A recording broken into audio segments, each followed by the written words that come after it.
Hello and welcome dear student, good afternoon everyone, जय हिंद। चलिए स्टार्ट करते हैं आज के सेशन को। और आज पूरी कोशिश है कि कॉम्प्लेक्स नंबर आज खत्म हो जाएगा। कल साउथ अफ्रीका को हरा दिया। अरे मैच की बातें मत किया करो यार। मैच तो ऐसा होता है कि मैं थोड़ी देर के लिए काम करने लगता हूं और खोलता हूं तो फिर मैच खत्म हो चुका होता है। ठीक है, वो मत देखा करो। चलिए फिर स्टार्ट करते हैं। और आज हम cube roots of unity, De Moivre's theorem और लोकस के बारे में और ज्योमेट्री ऑफ कॉम्प्लेक्स नंबर ये हम पढ़ेंगे और ये चैप्टर खत्म हो जाएगा। ठीक है, अब से 1 बजे थोड़ा सा 5 मिनट का आपका ब्रेक होगा, 1 बजे, और फिर ये क्लास लगभग 1:50 के आसपास तक चलेगी। ठीक है, चलिए फिर स्टार्ट करते हैं। तो पहला हम बात करेंगे ट्राइंगल इनइक्वालिटी के बारे में। ट्राइंगल इनइक्वालिटी, ठीक है। तो ये देखिए Z1, यहां आप चाहे तो माइनस भी लगा लो। ठीक है, तो ऐसा होता है triangle inequality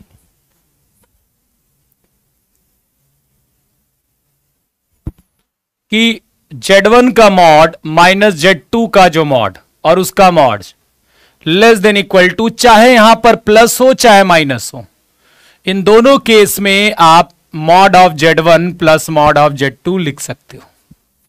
mod of Z1 plus mod of Z2 आप लिख सकते हो। ठीक है, ये ट्राइंगल इनइक्वालिटी है, आपको याद रखना है क्योंकि ये काम आएगी क्वेश्चन में। ये क्वेश्चन में काम आएगी ट्राइंगल इनइक्वालिटी कि Z1 मतलब कहने का कि Z1 प्लस Z2 का जो मॉड होगा वो less than equal to mod of Z1 plus mod of Z2 होगा। Less than equal to mod of Z1 plus mod of Z2 होगा। ठीक है, चलिए, और चाहे आप प्लस हो चाहे यहां पर माइनस भी हो, Z1 माइनस Z2 का मॉड, तो वो भी क्या हो जाएगा, mod of Z1 plus mod of Z2 हो जाएगा। और फिर greater than equal to mod of Z1 minus mod of Z2, उसका मॉड। मॉड इसीलिए क्योंकि मैं इसको पॉजिटिव ले रहा हूं। सर हमने एक लेक्चर नहीं ले पाए हैं, हम रिकॉर्डेड ले सकते हैं। हाँ ठीक है, चलिए अब इसका एप्लीकेशन, पहले छोटे क्वेश्चन देखते हैं। ये थोड़ा सा बड़ा है 2-3 में, पहले एक छोटे से क्वेश्चन में देखते हैं। ठीक है, पहले इसको देखते हैं। हाँ पहले चलो इसको देख लेते हैं। Find the greatest and least value of, ठीक है, अधिकतम और न्यूनतम मान बताना है। अधिकतम और न्यूनतम मान, अधिकतम और न्यूनतम मान, अधिकतम और न्यूनतम मान। ठीक है, ओके। अब ध्यान से देखिएगा, अभी मैंने आपको फॉर्मूला क्या बताया। देखो Z1 आपको दिया गया है। Z1 कितना दिया गया बेटा, 24 प्लस 7 आयोटा। मुझे आप Z1 का मॉड निकाल के बताइए।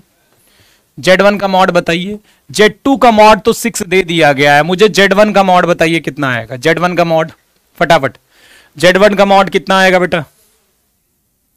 Z1 का मॉड, Z1 का मॉड, Z1 का मॉड, Z1 का मॉड, Z1 का मॉड, Z1 का mod under root 24 square plus 7 square. मैं आपकी एक्स्ट्रा क्लास तो लेने का मेरा मन है, लेकिन मैं ये सोच रहा हूं कि मैं लूंगा कब, ये बड़ी समस्या है। समस्या इस पर आ गई है कि मैं यदि एक्स्ट्रा क्लास लेने के बारे में सोचूं भी कि आपकी प्रैक्टिस कराऊं, तो फिर कराऊं कब। बाकी टाइम तो आपकी सबकी क्लास चलती रहती है, तो एग्जैक्टली कौन सा वो टाइम होगा जब मैं कराऊंगा, तो मुझे कोई टाइम ही नहीं दिख रहा है। ये बड़ी समस्या है।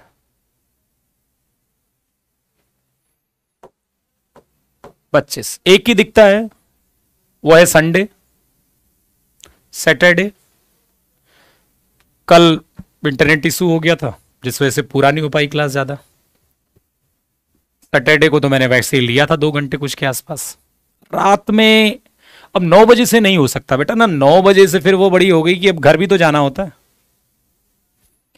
अब ये पॉसिबिलिटी हो सकती है कि चलो एक आध दिन 9 बजे से 11 बजे तक मैं ले लूंगा, एक दो दिन 9 तारीख से पहले, ये मैं सोच रहा हूं कि ये कर सकता हूं मैं। फिर तुम चिल्लाओगे सर ये तो मैंने इतना ज्यादा सुबह से क्लास ले लिया, फिर से क्लास ले रहे हो, तो फिर एक समस्या ये बड़ी है। तो समस्याएं बड़ी हैं, देखते हैं जीवन में क्या होता है आगे। चलो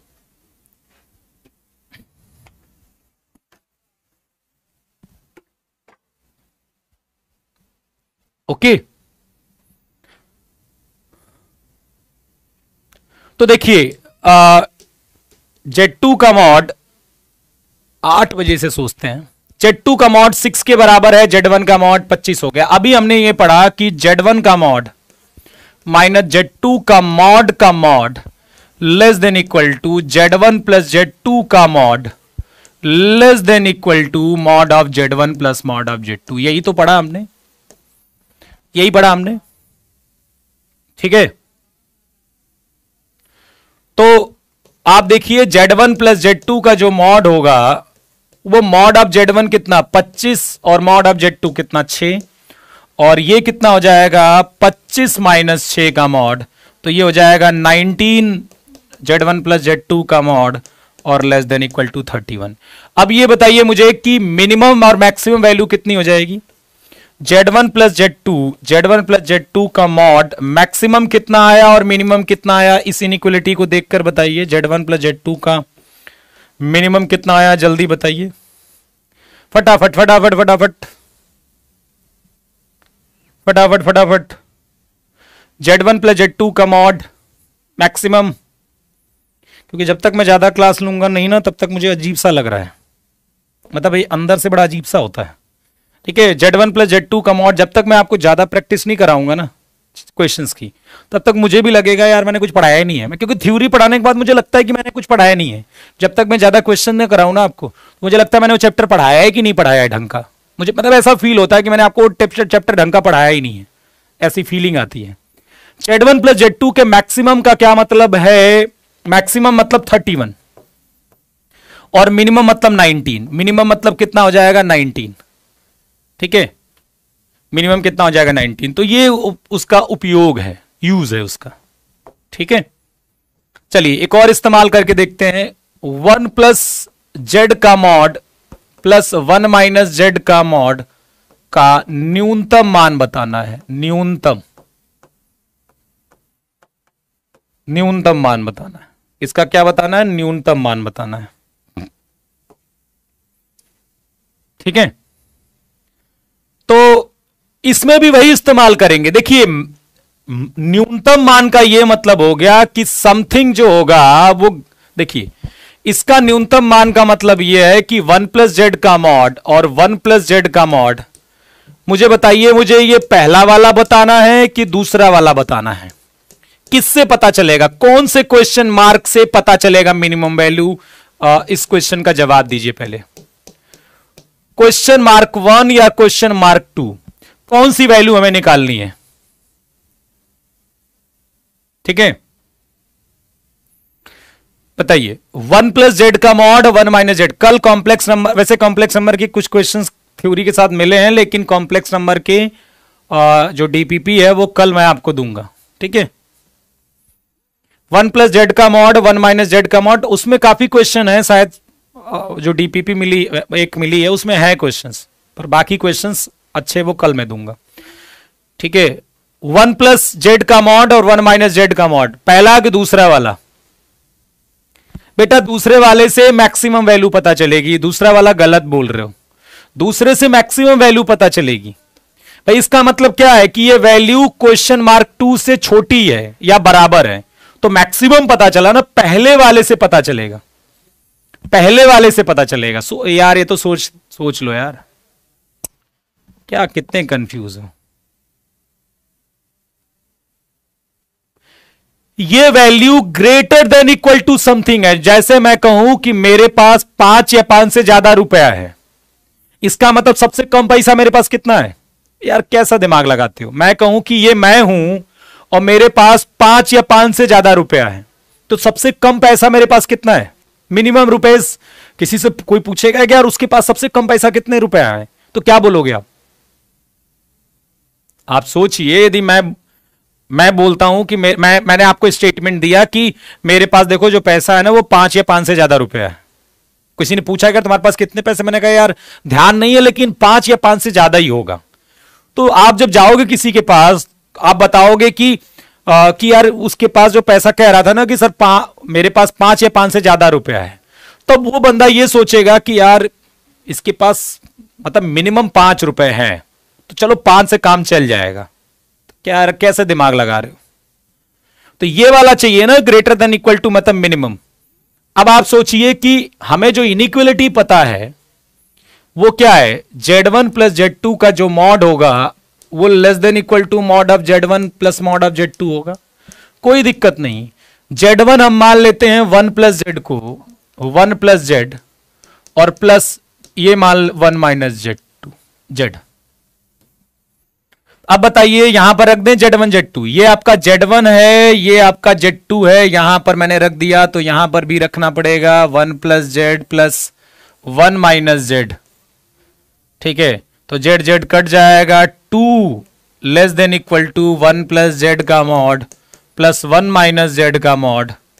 इसका मतलब है कि 1 प्लस Z का मॉड और 1 माइनस Z का मॉड जो हो जाए ग्रेटर देन इक्वल टू 2, तो मिनिमम कितना आ जाएगा, 2 आ जाएगा और मैक्सिमम इन्फिनिटी हो जाएगा। यार तुम तब से पढ़ते आए हो यार, आप AMGM भी पढ़ते थे बेटा कि यदि x पॉजिटिव है तो x plus 1 by x greater than equal to 2 है, तो मिनिमम वैल्यू इसकी 2 है और मैक्सिमम क्या हो जाएगी, इन्फिनिटी टाइप की। ठीक है, वैसे इन्फिनिटी बोलना कई बार सही नहीं रहता है, अनडिफाइंड, लेकिन चलो मतलब हाँ इन्फिनिटी बोलेंगे, अनडिफाइंड तो नहीं बोलेंगे, इन्फिनिटी। मैक्सिमम कितना हो जाएगा, इन्फिनिटी हो जाएगा। तो यार तो वहां से कई बार पढ़ते आए हो आप। चलिए ये बात समझ में आ गई। अब सेम काम यहां पर देख लीजिए। ठीक है, Z1 देखिए ऐसा नहीं है, ये 3 के लिए भी सही हो सकता है, आप चाहो तो 3 के लिए भी कर सकते हो। जैसे Z1 plus Z2 plus Z3 का जो मॉड हो जाएगा, आप चाहो तो ऐसे कर सकते हो, less than equal to mod of Z1 plus mod of Z2 plus mod of Z3, ऐसे भी कर सकते हो।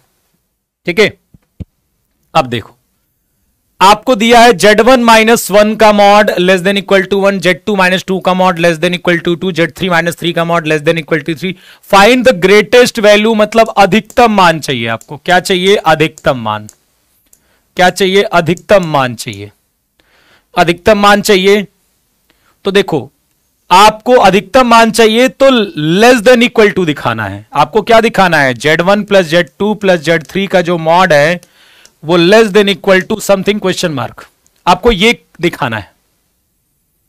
आपको कैसा दिखाना है बेटा, क्लास नहीं चल रहा है, ऐसा कैसे हो सकता है, तो फिर चैट कैसे आ रही है, क्लास चल रहा होगा यार, है क्लास नहीं चल रहा। Z1 plus Z2 plus Z3 का जो मॉड है,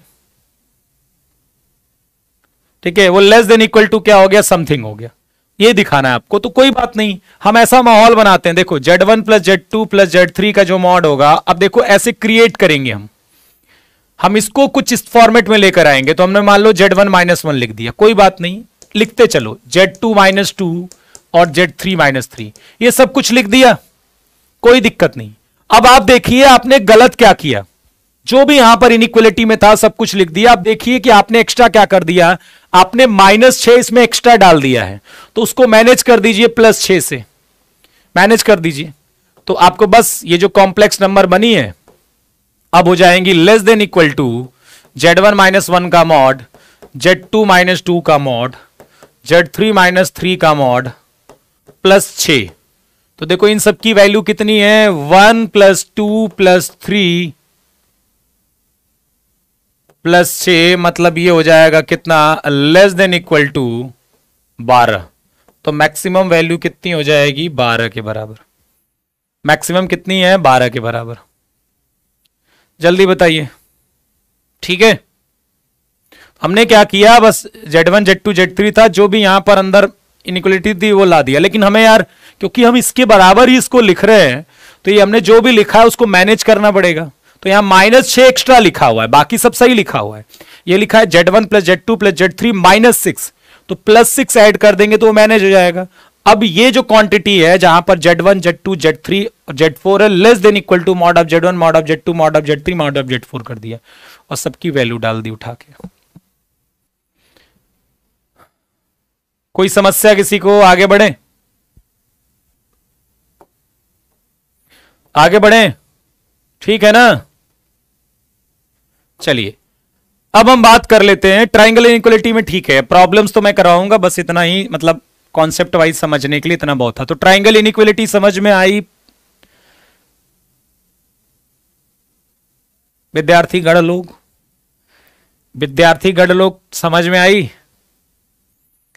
बोलो। ये भैया आई बहुत बड़ा नहीं बना है, डिमाइवर्स।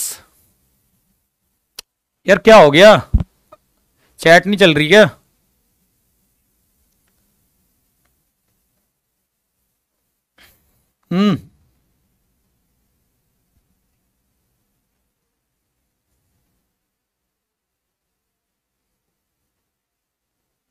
बोलो।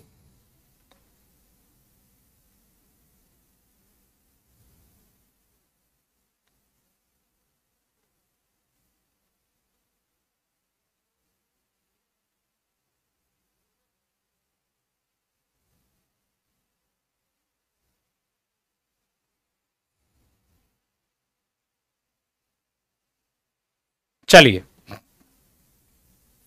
तो अब हम बात कर लेते हैं डिमाइवर्स थ्योरम के बारे में। डिमाइवर्स थ्योरम हिंदी में पूछे तो बस डिमाइवर प्रमेय, शायद कहीं पर हलंत होता है डिमाइवर प्रमेय, ठीक है? तो देखिए डिमाइवर प्रमेय का, अरे यार वो का कराया था, कह रहा क्वेश्चन कराइए, ई का था, अरे है ई का था और ई का था, क्वेश्चन कराइए कह रहा है। क्या यार तुम भी। डिमाइवर प्रमेय क्या कहती है? देखिए cos theta plus iota sine theta, n आपका क्या है? इंटीजर है। यदि एन आपका इंटीजर है, इंटीजर मतलब पूर्णांक, यदि एन आपका क्या है? एक पूर्णांक है। यदि एन आपका एक पूर्णांक है बेटा, तो cos theta plus iota sine theta की पावर जो एन होता है वो उसको आप लिख सकते हो cos n theta plus iota sine n theta. बात समझ में आ रही है? Cos theta plus iota sine theta की पावर एन को लिख सकते हो cos n theta plus iota sine n theta, ठीक है? यहां पर एन क्या हो जाएगा? यहां पर आके मल्टीप्लाई हो जाएगा। लेकिन शर्त यह है कि पहली बात तो ये जो तरीका है वो एन आपका ध्यान रखिएगा, एन आपका इंटीजर है, पूर्णांक होना चाहिए, और ये थीटा थीटा सेम होना चाहिए। ऐसा ना हो कि यहां पर थीटा हो और यहां पर फाई हो और पावर एन है, तो इज नॉट इक्वल टू, इस केस में एन आकर मल्टीप्लाई नहीं होने वाला, इस केस में आकर मल्टीप्लाई नहीं होने वाला एन, क्योंकि यहां पर थीटा है, यहां पर फाई है। अच्छा, इस केस में भी नहीं होगा। और i cos theta plus sine theta की पावर एन, यदि ऐसा लिखा गया है तब भी एन आकर मल्टीप्लाई नहीं होगा, तब भी एन आकर मल्टीप्लाई नहीं होगा, तब भी एन आकर मल्टीप्लाई नहीं होगा, ठीक है?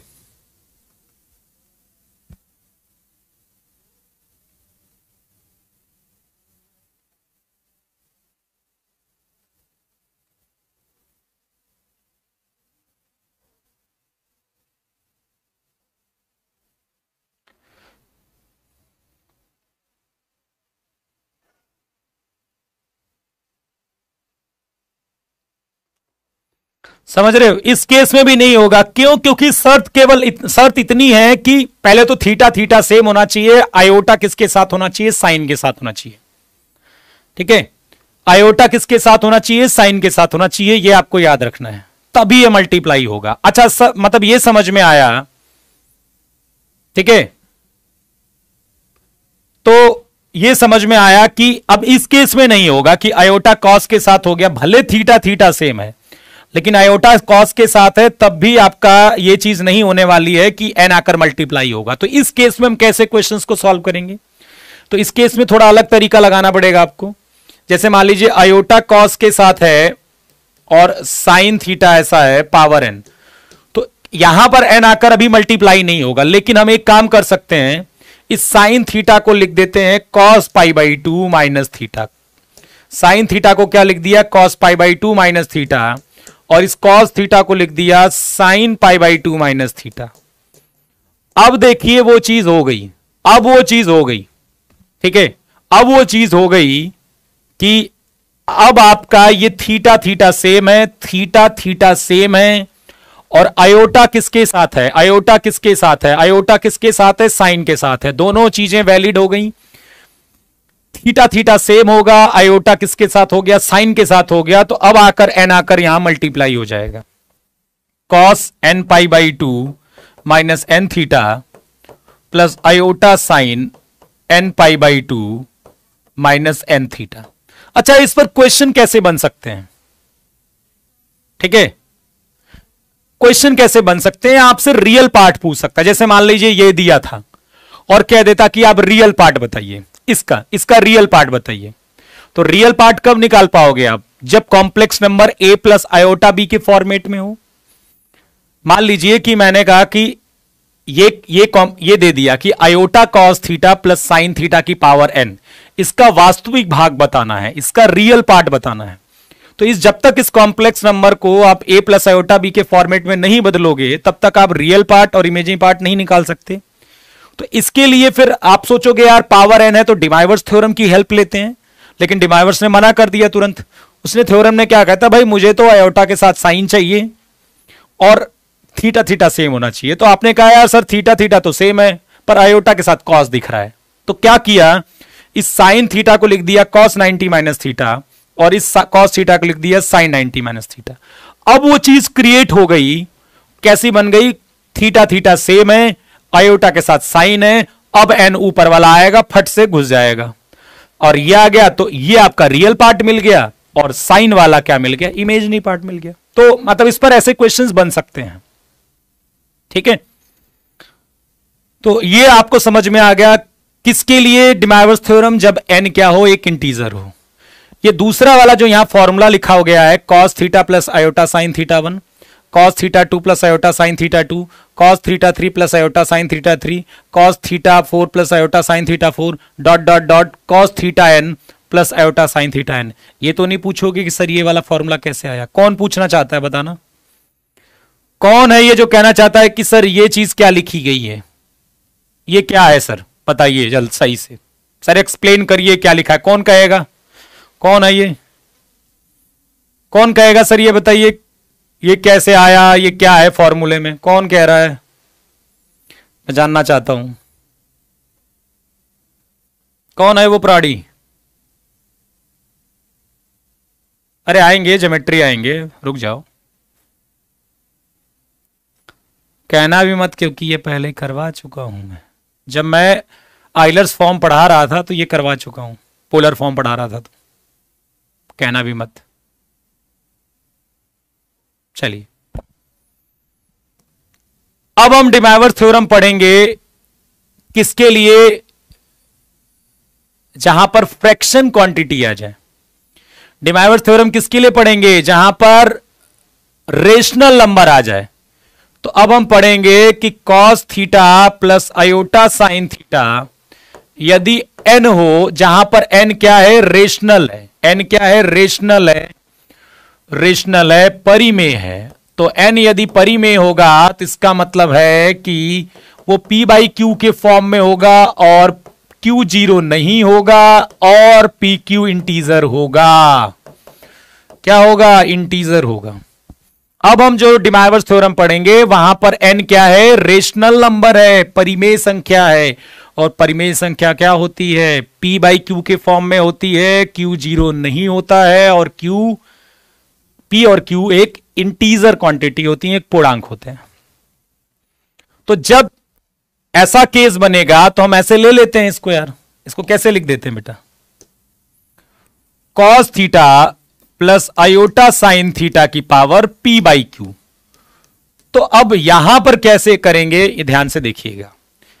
देखो इसको ऐसे लिख सकते हैं कॉस थीटा प्लस, इसको कैसे लिख सकते हैं, cos theta plus iota sine theta की पावर 1 बाई पी, सॉरी p की पावर 1 बाई क्यू, ऐसे लिख सकते हैं कि नहीं, कोई दिक्कत तो है नहीं, भाई P बाई क्यू को, ठीक है, अरे यार एग्जाम्पल में क्या यार, क्या एग्जाम्पल लेना चाहते हो, ले लो example. Cos theta plus iota sine theta की पावर 5 यदि है, ठीक है, तो हो जाएगा ये cos 5 theta plus iota sine 5 theta, 5 आके मल्टीप्लाई हो जाएगा। और कराऊंगा अब एग्जाम्पल, पहले हो जाने दो इसको, ये वाला भी हो जाने दो। ये ज्यादा आपको परेशान नहीं करेगा, लेकिन सिलेबस में रहता है, पूछता है, तो इसलिए पढ़ लो। बहुत ज्यादा फोकस्ड है नहीं इसका, लेकिन हो सकता है इन फ्यूचर फोकस हो जाए इन टॉपिक्स पर।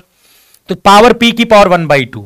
अब मैं कहूं कि ये P आके मैं थीटा में मल्टीप्लाई कर दे रहा हूं, तो आप कहोगे सर मुझे कोई समस्या थोड़ा ना, मुझे तो पता है, डिमाइवर्स नहीं बताया था कि भाई, क्योंकि P तो इंटीजर है ना भाई, ये P पावर P की पावर 1/q लिख दिया, P तो इंटीजर है ना बेटा, P तो इंटीजर है, तो P तो आ सकता है मल्टीप्लाई में। अब ये देखो cos P थीटा की वैल्यू निकालें, चाहे 2k pi plus theta P theta निकालें। मुझे लगता है कि आप कहोगे सर आप कोई बात नहीं, आप लिख सकते हो, मुझे कोई दिक्कत नहीं है, कहोगे ना, बताइए आप ये बात कहोगे, आप ये बात कहोगे ना कि सर आप P थीटा में आप 2 पाई ऐड कर दियो, मुझे पता है कि cos 30 की जो वैल्यू होगी वही cos 360 प्लस 2 पाई मल्टीपल ऐड भी कर देंगे, तब भी वैल्यू में कोई फर्क नहीं पड़ेगा।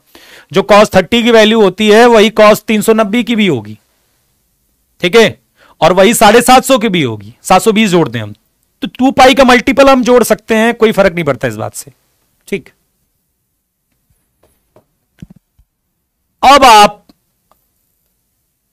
एक काम कर सकते हो, ठीक है, कि अब एक काम करिए आप, अब आप 1/q को यहां पर मल्टीप्लाई कर लीजिए, क्या कर लीजिए, 1/q से अब मल्टीप्लाई कर लीजिए यहां पर, ठीक है, 2k pi plus P theta upon Q plus iota sign 2k pi plus P theta upon Q। और आप जो k की वैल्यू डालोगे, जो k की वैल्यू डालोगे वो पता कितनी डालोगे, 0 से शुरू करोगे, 0 1 2, और जो भी यहां पर 1/q लिखा है इससे एक पहले तक, q-1 तक ये वैल्यू डालोगे, और जैसे ही ये वैल्यू डालते जाओगे आपको इसके मान मिलते जाएंगे, सारी इसकी वैल्यू मिलती जाएगी। थोड़ा सा अजीब सा है टॉपिक ये, ठीक है, k अपनी मर्जी से माना है यार, आप 2n पाई मान सकते हो बेटा, k एक इंटीजर है, पर वो इंटीजर कहां से कहां तक है, 0 से लेकर q-1 तक है। k की जगह आप n मान सकते हो, उसमें कोई प्रॉब्लम नहीं है, क्योंकि देखो इसकी एक वैल्यू नहीं आएगी, ये क्यूथ रूट है ना, तो इसमें k वैल्यू q वैल्यूज आनी चाहिए। आप देखिए पावर जब n था तब तो एक ही वैल्यू आई थी, जब ये पावर n था तो इसके एक्सपेंशन की एक ही वैल्यू आई, लेकिन ये बताइए ये तो 1/q लिखा हुआ है ना, तो 1/q लिखा है, जैसे 1 की पावर आप 1/3 लिखते हो तो उसकी कितनी वैल्यूज आती है, 3 वैल्यूज आती है ना, वैसे ही जब पावर 1/q लिखा है तो इसकी कितनी वैल्यू आनी चाहिए, q वैल्यूज आनी चाहिए। तो वो q वैल्यूज कैसे मिलेगी, उसी के लिए पूरा किया गया है कि k बराबर 0 डालोगे तो एक वैल्यू मिलेगी, k बराबर 1 डालोगे तो एक वैल्यू मिलेगी, और k बराबर q-1 डालोगे तो आपको एक और वैल्यू, q वैल्यूज मिलेंगी, क्योंकि क्यूथ रूट निकाल रहे हैं हम ना, क्यूथ रूट निकाल। मैं आपको इसी को एक्सप्लेन करूंगा किस पर, क्यूब रूट्स ऑफ इनफिनिटी को अब मैं डिमाइवर्स थ्योरम से एक्सप्लेन करूंगा, आपको समझ में आ जाएगा कि क्यूब रूट्स ऑफ इनफिनिटी कैसे वो वैल्यू आई है। वो तो अलजेब्रिक फॉर्मेट में हमने पढ़ा था, अब इससे पढ़ेंगे। देखिए अब मैं क्यूब रूट्स ऑफ इनफिनिटी बताता हूं आपको, फिर आपको समझ में आएगा इसी से, ठीक है, कि कैसे ये रिजल्ट आया है इकाई घनमूल। अब मैं डिमाइवर्स थ्योरम लगाकर आपको क्यूब रूट्स ऑफ इनफिनिटी निकाल के दिखाता हूं, ठीक है। देखिए क्यूब रूट्स ऑफ इनफिनिटी मतलब 1 की पावर 1/3 निकालना है, क्या निकालना है, 1 की power 1/3 cube roots of infinity. देखो क्या मैं 1 को क्या लिख सकता हूं, cos 0 प्लस आयोटा साइन 0,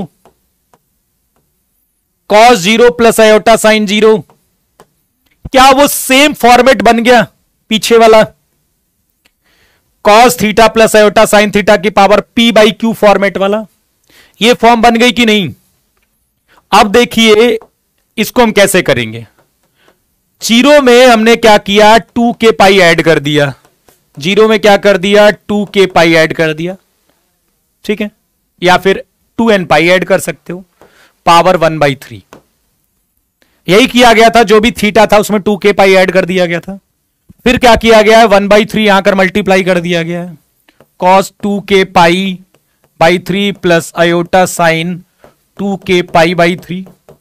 अब मुझे बताइए k की वैल्यू क्या होगी, k क्या होगा यहां पर,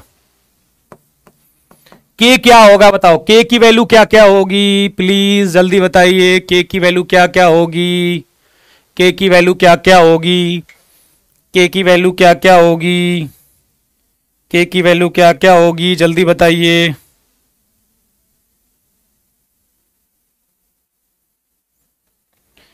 k की वैल्यू क्या क्या होगी, जल्दी बताइए। अभी पीछे वाले में बताया था मैंने।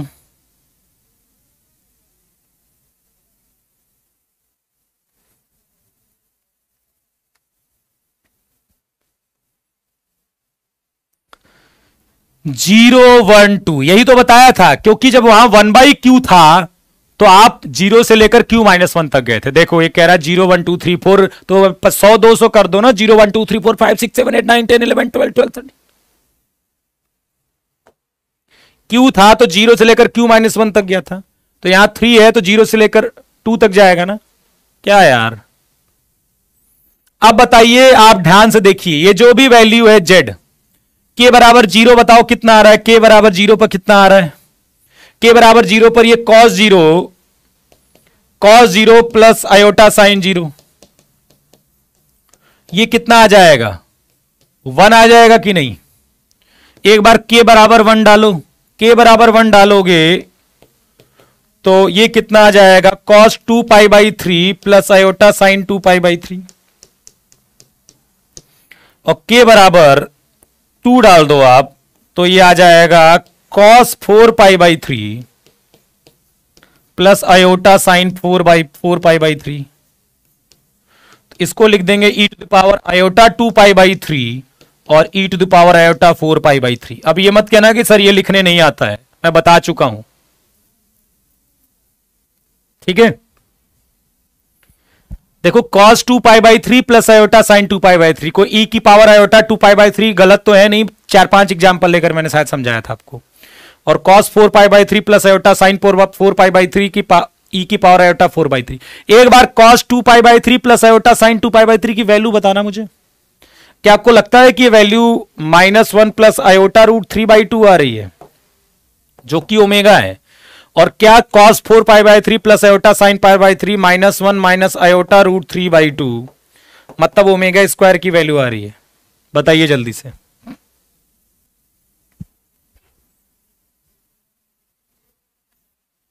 क्या यही आ रहा है, देखो आपका यदि यही आ रहा है तो देखो आप, ये जो क्यूब रूट्स ऑफ इन्फिनिटी है वो जो डिमाइवर्स ने बताया था उससे हेल्प मिली क्यूब रूट्स ऑफ इन्फिनिटी निकालने के लिए, मदद नहीं मिल गई भाई। वो तो एक तरीका ही है जो मैंने आपको शायद क्वाड्रेटिक में बताया था, लेकिन यहां पर आपने डिमाइवर्स थ्योरम की मदद से कितना आसानी से क्यूब रूट्स ऑफ इन्फिनिटी की वैल्यू निकाल ली।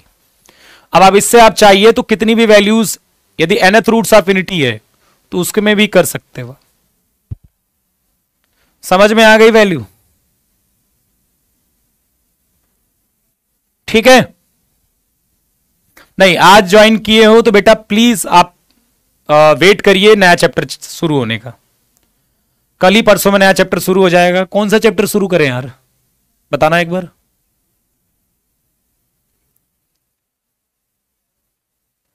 कौन सा चैप्टर शुरू करें,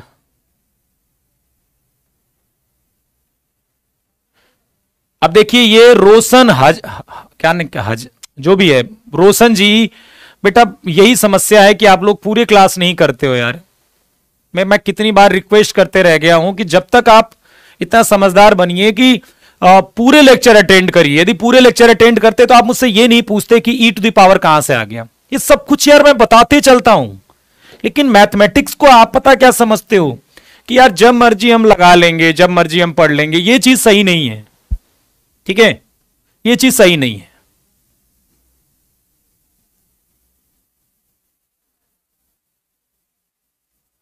चलो मैट्रिक्स से डिटरमिनेंट बढ़ा देता हूं मैं, स्कोरिंग है अच्छा है, ठीक है।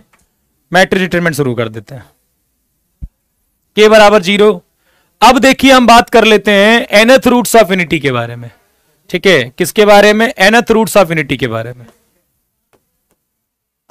नहीं, इसके पहले कुछ रिजल्ट देख लेते हैं क्यूब रूट्स ऑफ यूनिटी पर।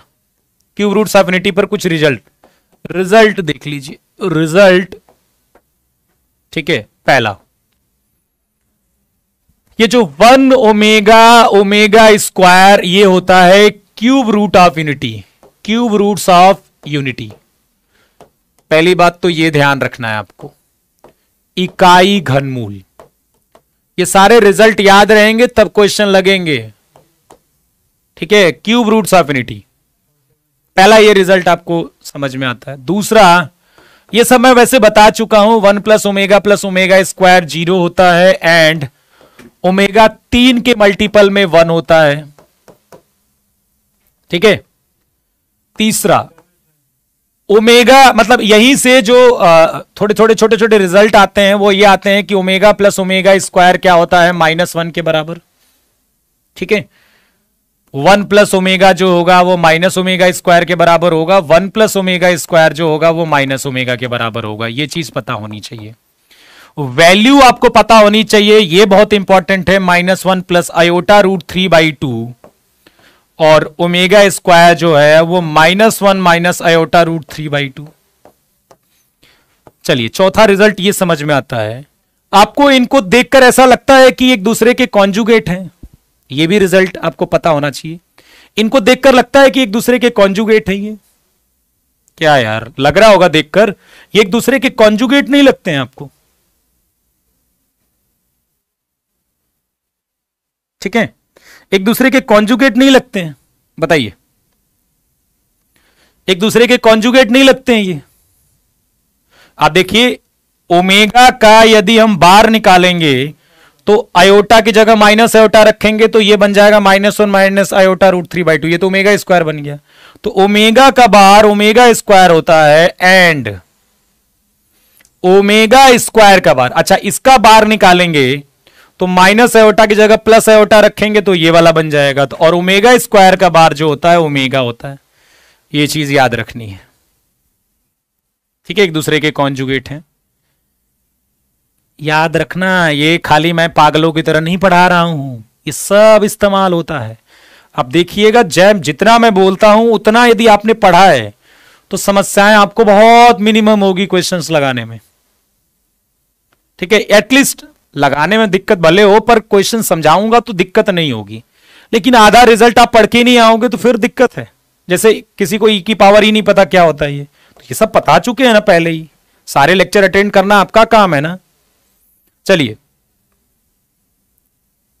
1 ओमेगा और ओमेगा स्क्वायर, एक्चुअली में ये यदि मैं इनसे क्या कर दूं, Z1 मैं मान लेता हूं 1 के बराबर है, Z2 मान लेता हूं ओमेगा के बराबर है, Z3 मान लेता हूं ओमेगा स्क्वायर है, और ये Z1 Z2 Z3 है। तो ये जो ट्राइंगल बना रहे होंगे, ठीक है, 1 ओमेगा ओमेगा स्क्वायर, जो इनसे ट्राइंगल बनेगा, ठीक है, वो बनेगा इक्विलेटरल ट्राइंगल। वो क्या बनेगा? इक्विलेटरल ट्राइंगल बनेगा। वो क्या बनेगा? Equilateral triangle. इसके कई तरीके प्रूफ करने के मैं बताता हूं अभी। समबाहु त्रिभुज, ये क्या बनाएंगे? समबाहु त्रिभुज। फिलहाल के लिए आप इतना याद रखिए कि ये क्या बन जाएंगे? समबाहु त्रिभुज बनाएंगे। ठीक है, बात समझ में आ रही है? बोलिए, कोई दिक्कत?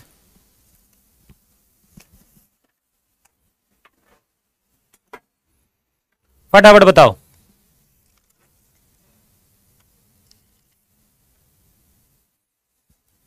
ठीक है, चलिए, और क्या क्या पढ़ना है आपको? कुछ और चीजें आपको समझनी है। रिजल्ट के तौर पर आप लिखिए कि कभी भी 1 प्लस आयोटा रूट 3 देखने को मिले, मतलब आप नोट में यहां पर लिख दीजिए, नोट लिखिए, रिजल्ट मत बोलिए, नोट। जैसे मान लीजिए कोई complex number a plus iota b format में है। मेरी बात ध्यान से सुनिएगा, मैं बता रहा हूं आपको, बहुत इंपॉर्टेंट चीजें। ठीक है, क्योंकि मेरा उद्देश्य आपको बताना है अप्रोच, नए नए मतलब क्वेश्चंस को अप्रोच कैसे करते हैं, ठीक है। क्योंकि आप दुनिया के सारे क्वेश्चंस नहीं लगा सकते और एग्जाम में नए क्वेश्चंस आते हैं, ये आप भी जानते हो। तो अप्रोच कैसे करोगे जब एकदम डिफरेंट डिफरेंट क्वेश्चंस आएंगे अलग अलग, तो वो तरीका आपको सीखना है, ठीक है। और जितनी भी अच्छी बुक्स होती है ना, वो सब कुछ आपको देती हैं बेटा, ठीक है। और मेरे पास ऐसी सी किताबें हैं, मैं खुद से ज्यादा क्रिएट नहीं करता हूं, किताबों से पढ़ता हूं, इसलिए मैं कहता हूं मैं ज्यादा ज्ञानी नहीं हूं। बाकी लोग बनते होंगे अलग बात है, क्योंकि मैंने तो किताबों से सीखा है, ठीक है। अब मैंने थोड़ा ना कॉम्प्लेक्स नंबर बना दिया। आप कहोगे सर आप तो यार किताबों से पढ़कर पढ़ाते हो, तो बिना किताबों के भी पढ़कर कोई पढ़ाता है क्या? मतलब उसने कहां से पढ़ा होगा? सचिन तेंदुलकर से, विराट कोहली से तो नहीं पढ़ा होगा, किताबों से तो पढ़ा होगा। तो गलत क्या है इसमें? किताबों से तो पढ़ा होगा।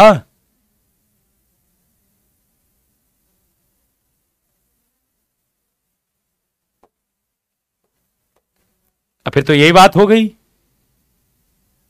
चलो, तो जेड बराबर यदि ए प्लस आयोटा बी है, खुद से तो नहीं पढ़ लिया होगा, या फिर मां के पेट से तो अंदर ही तो नहीं पढ़ लिया होगा, बाहर आया होगा, किताबों से पढ़ा होगा। वही मैंने भी किया है।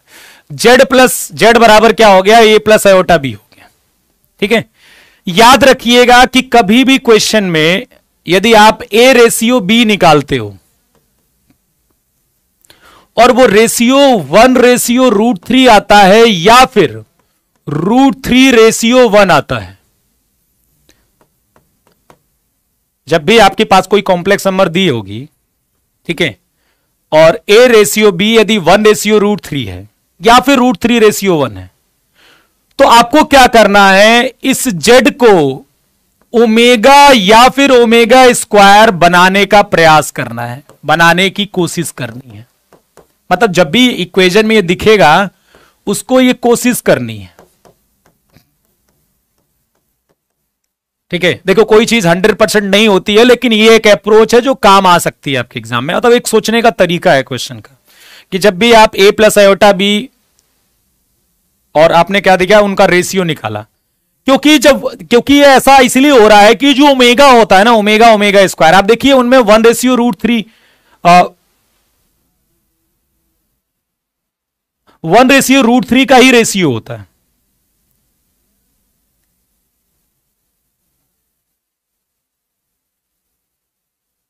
कह रहा है बुक से, अरे यार बुक से ही तो पढ़ता है आदमी भाई। किसी टीचर को ज्ञान बिना बुक से पढ़ के आओगे, कहां से पढ़ा होगा वो? बुक से ही तो पढ़ के ज्ञान हुआ होगा। मतलब ये कॉम्प्लेक्स नंबर मान लीजिए कि कोई और अध्यापक पढ़ा रहा है, तो उसने क्या कहां से पढ़ लिया होगा? कि बुक से ही तो पढ़ा होगा।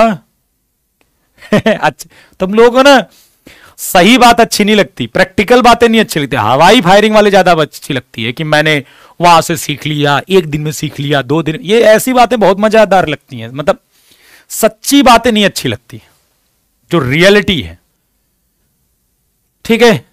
तो अब अच्छा, इसका क्या मतलब है? ये क्या फालतू चीज सर पढ़ा रहे हैं? फालतू नहीं पढ़ा रहे हैं, मैं बता रहा हूं आपको। कभी भी यदि 1 प्लस आयोटा √3 आपको देखने को मिले क्वेश्चन में, क्या देखने को मिले? 1 प्लस आयोटा √3, तो आपका उद्देश्य क्या होगा? और जैसे मान लीजिए √3 प्लस आयोटा मिल जाए, तो आपका उद्देश्य ना इसको कुछ बनाने का होगा, क्योंकि ये बहुत ज्यादा इस्तेमाल होता है, ये चीजें बहुत ज्यादा इस्तेमाल होती हैं, ठीक है, ये बहुत ज्यादा इस्तेमाल होती हैं। इसको आप बनाने का प्रयास करें। देखिए कॉम्प्लेक्स नंबर मिला, ये क्वेश्चन में कहीं दिख गया, तो ऐसा नहीं है कि 100% कोई चीज सही है, लेकिन आपकी कोशिश ये करनी है कि इसको यार ओमेगा की फॉर्मेट में या फिर ओमेगा स्क्वायर के फॉर्मेट में इसको क्या लिख सकते हैं, इसको ओमेगा की फॉर्मेट में या ओमेगा स्क्वायर के फॉर्मेट में क्या लिख सकते हैं, ठीक है। तो आप कहोगे कि यार 2 से डिवाइड कर देते हैं, पहले तो 2 से डिवाइड कर देते हैं और ध्यान से देखते हैं तो यह पता चलेगा कि 1 प्लस आयोटा √3 एक्चुअली में बाई 2 ये किसकी वैल्यू है भाई? ओमेगा स्क्वायर की वैल्यू क्या है? -1 माइनस आयोटा √3/2, और यदि हम माइनस ओमेगा स्क्वायर लगा देंगे तो आ जाएगा 1 प्लस आयोटा √3/2। तो ये कितना हो जाएगा माइनस ओमेगा स्क्वायर, मतलब -2 ओमेगा स्क्वायर की वैल्यू होगी। तो ये रिजल्ट यदि याद रह गया तो बहुत बेहतर है, नहीं तो आप इस्तेमाल करके जरूर करिएगा, क्योंकि ये बहुत ज्यादा इस्तेमाल होता है क्वेश्चन में, -2 ओमेगा स्क्वायर। ठीक है, चलिए √3 प्लस आयोटा को मुझे आप एक्सप्लेन करिए, ओमेगा ओमेगा स्क्वायर में क्या बना सकते हो, जल्दी बताओ। इसको क्या कर सकते हो आप, कुछ ओमेगा चाहे ओमेगा स्क्वायर में। ठीक है, तो आप क्या करोगे, इसमें आयोटा कॉमन लेने का प्रयास करोगे। आयोटा कॉमन लोगे तो 1 प्लस √3 बाई आयोटा। मैंने बार बार बोला है कि 1 अपॉन आयोटा क्या होता है, देखो 1 अपॉन आयोटा जो होता है वो माइनस आयोटा, ये बार बार काम आएगा। 1 plus iota upon 1 minus iota, iota होता है, ये भी बार बार काम आएगा। 1 minus iota upon 1 plus iota minus iota, ये भी बार बार काम आएगा। तो ये बन जाएगा आयोटा 1 माइनस √3 आयोटा। अब इसको आप क्या बना सकते हो, इसको ओमेगा की टर्म्स में बना सकते हो, ओमेगा स्क्वायर नहीं बना सकते इसको। ठीक है, बाई 2 कर देते हैं, बाई 2 कर देते हैं, और ध्यान से देखेंगे तो ये पता चलेगा ये माइनस ओमेगा की वैल्यू है। यदि ओमेगा की वैल्यू याद है तो माइनस का मल्टीप्लाई कराओ, ये दिखेगा आपको। तो ये बन जाएगा माइनस ओमेगा, तो ये कितना बन जाएगा -2 आयोटा ओमेगा। देखो यदि याद रख पाते हो तो बहुत अच्छी बात है, नहीं तो फिर मत रखो, लेकिन आपको ये समझना है कि ये बनाना है, ये आपको बनाना है। कई बार ऐसा होगा कि हम इसको डिमाइवर से भी कर सकते हैं, इसलिए मैं कह रहा हूं कि ये कोई 100% आपको यही नहीं करना है, लेकिन ये सोचना जरूर है आपके दिमाग में। आप कई बार इसको डिमाइवर से भी बना सकते हो ऐसे क्वेश्चंस को। तो इसीलिए मैं कह रहा हूं कि ये नहीं कि सर ने बता दिया तो 100% इसी का ही इस्तेमाल करेंगे, नहीं तो नहीं करेंगे, ऐसा नहीं है। ठीक है, अब सर बता तो दिए कि चलिए ठीक है ये ऐसा करना है, सर कुछ क्वेश्चन भी करवा दो इस पर। चलिए क्वेश्चन करा देते हैं। इफ z बराबर √3 प्लस आयोटा बाई 2 है। आपने देखा होगा इस टाइप के क्वेश्चन आते हैं बेटा, z की पावर 101 प्लस आयोटा की पावर 103 और होल पावर 105। ठीक है, चलिए जल्दी इसका आंसर बताइए मुझे। अरे यार जल्दी जल्दी पढ़ो, नहीं तो यार ये चैप्टर आज भी कंप्लीट नहीं होगा। डिटेल पढ़ाओ तो फिर कंप्लीट नहीं होता, उड़ा दो जल्दी से तो हो जाता है।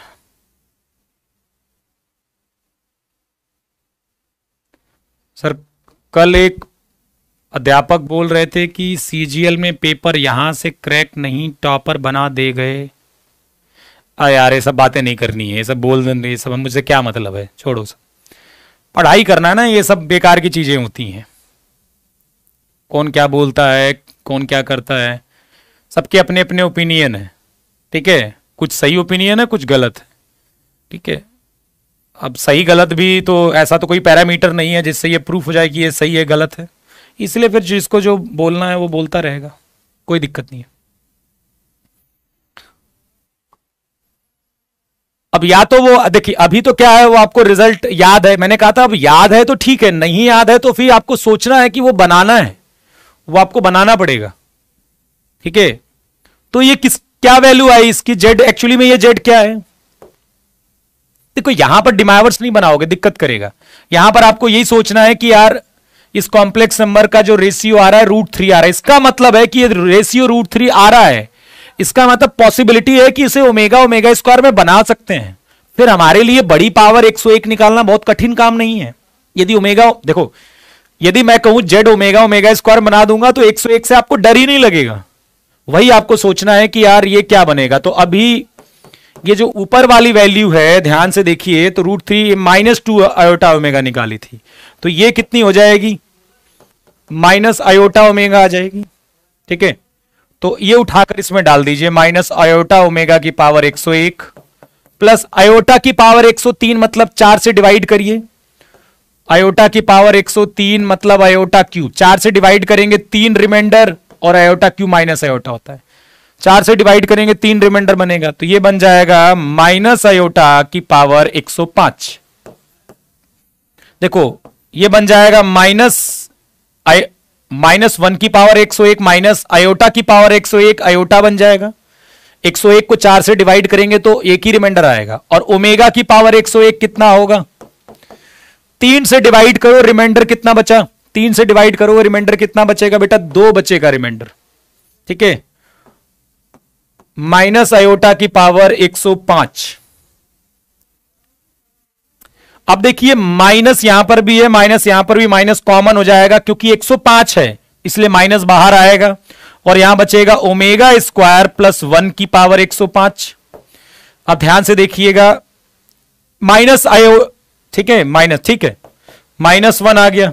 अच्छा आयोटा भी तो है, माइनस आयोटा की पावर 105 आएगा, सॉरी, माइनस आयोटा की पावर 105 और यहां बचेगा ओमेगा स्क्वायर, यहां बचेगा 1। तो अब देखिए आयोटा की पावर 105 को यदि हम 4 से डिवाइड करेंगे तो एक रिमाइंडर बचेगा, तो ये माइनस आयोटा बचेगा। और 1 प्लस ओमेगा स्क्वायर कितना आएगा बेटा, माइनस ओमेगा के बराबर, अभी बताया मैंने, माइनस ओमेगा की पावर 105। अब ये माइनस की पावर 105 और ये माइनस की पावर 105 माइनस आएगा, वो माइनस इसको प्लस आयोटा बना देगा। और ओमेगा की पावर 105 क्योंकि 3 से डिवाइड हो जाता है इसलिए वैल्यू 1 होगी और इसका आंसर आयोटा आ जाएगा। अब कई चीजों का इस्तेमाल हुआ है इसमें, ठीक है। अब देखो एक कंफ्यूज होना शुरू हो गया, एक कंफ्यूज होना शुरू हो गया कि माइनस आयोटा, अरे भैया दादा प्रभु मेरे वज्रगदा, कैसे करते हो यार, ये वैल्यू -2 आयोटा ओमेगा करी थी यार, कितने कंफ्यूज हो यार तुम लोग। -2 आयोटा ओमेगा 2 से डिवाइड कर दो तो √3 plus iota by 2 minus iota omega आएगा।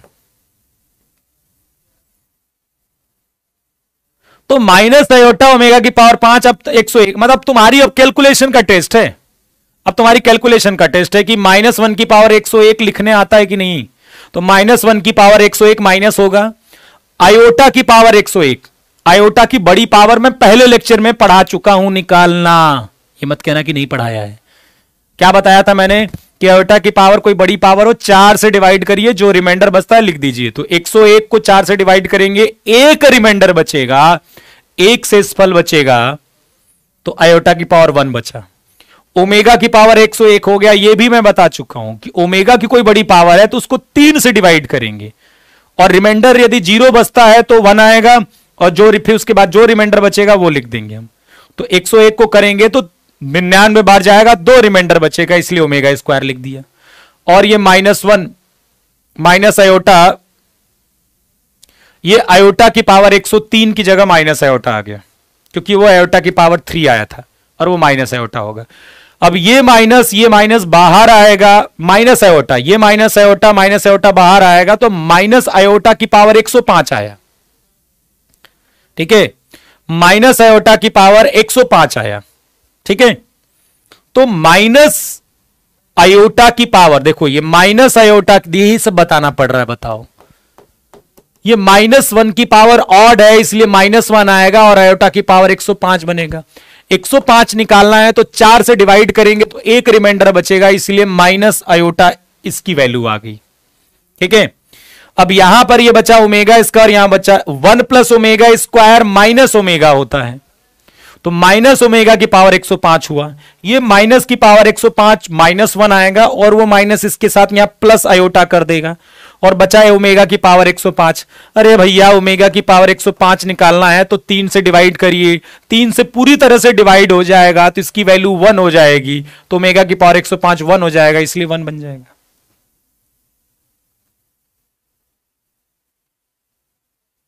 हाँ भैया, आयोटा की पावर 101 जब 2 से डिवाइड करेंगे, नहीं अरे यार सॉरी, इसको 4 से डिवाइड करेंगे तो एक रिमाइंडर बचेगा ना। प्रणाम आप लोगों को, पढ़ लिया करो थोड़ा सा, पहला लेक्चर अच्छे से देख लिया करो। आयोटा की पावर को 4 से डिवाइड करेंगे, वो कह रहा है आयोटा की पावर 101 आयोटा स्क्वायर होगा ना, अरे कैसे होगा भैया, 101 को 4 से डिवाइड करेंगे तो एक रिमाइंडर बचेगा ना, तो आयोटा की पावर 1 बचेगा ना, ये 2 कैसे बचेगा यार, यार तो गुड़ा भाग भी नहीं आता। इसी मतलब इतनी बड़ा चंद्रमा चला गया इसरो और ये क्या कर रहे हैं, ये आयोटा में ही घूम रहे हैं, ये इसी में प्रॉब्लम में घुस, ये मतलब इस कॉन्सेप्ट के ज्यादा तुम्हें इनमें समस्या ज्यादा है कि ओमेगा की पावर 101, इस पर भी लग रहा है एक मैराथन लेनी पड़ेगी। ओमेगा की पावर पर एक 5 घंटे का लेक्चर, आयोटा की पावर पर एक 150 घंटे का लेक्चर लेना पड़ेगा, तब जाके क्लियरिटी आएगी तुम्हारे अंदर। ठीक है, वज्र गधा हो यार, मतलब हद है। मतलब आयोटा की पावर, इसलिए मैंने पहले लेक्चर में सब कुछ बता दिया था, लेकिन उस समय तो पढ़ा नहीं होगा, और पढ़ा भी होगा ना तो मैं कहता हूं कि घर पे जाके कोई बुक्स होगी 11th क्लास की, उसमें आयोटा की पावर, यदि आपको कंफ्यूजन थी तो आयोटा की पावर दूर करनी चाहिए। आपको जब तक आप खुद नहीं चाहोगे ना सेलेक्ट होना, आपको कोई सेलेक्ट नहीं करा सकता, चाहे आप किसी से कर लीजिए बेटा। ये छोड़ दीजिए कि टीचर आपका सिलेक्शन कराता है, ये जब तक छोड़ोगे नहीं ना ये चीज, ठीक है, तब तक आप कभी सेलेक्ट ही नहीं हो सकते। जब तक आपको यह मानना पड़ेगा कि अध्यापक आपका सिलेक्शन नहीं करा सकता कभी भी। ठीक है, ओके, आपका सिलेक्शन आप खुद करा सकते हो, आपकी खुद की डेडिकेशन होनी चाहिए। तो आप खुद जाकर आपको जो कंफ्यूजन है उसको दूर करनी है। लेकिन नहीं, हम तो पढ़ेंगे नहीं। क्यों? हम तो यूट्यूब पर देखते हैं, इतना पढ़ लो सिलेक्शन पक्का, इतना पढ़ लो सिलेक्शन पक्का, और इतना 8 लाख लोग 7 लाख लोग फॉर्म भरते हैं, मान लो 5 6 7 लाख भरते हैं, सबका सिलेक्शन पक्का हो जाएगा, रिटर्न सबका, इतना पढ़ लो सबका पक्का हो जाएगा। यही तो देखते हो। इससे बाहर निकलो और मेहनत करना सीखो, नहीं तो सिलेक्शन जिसका होना है होगा, आप ऐसे ही रह जाओगे। ठीक है, चलिए, ओमेगा प्लस ओमेगा स्क्वायर का मॉड बताइए मुझे जल्दी से, और ओमेगा माइनस ओमेगा स्क्वायर का मॉड बताइए जल्दी से। यह भी चीज बड़ी ज्यादा इस्तेमाल होती है, ओमेगा प्लस ओमेगा स्क्वायर का mod, omega plus omega square का मॉड।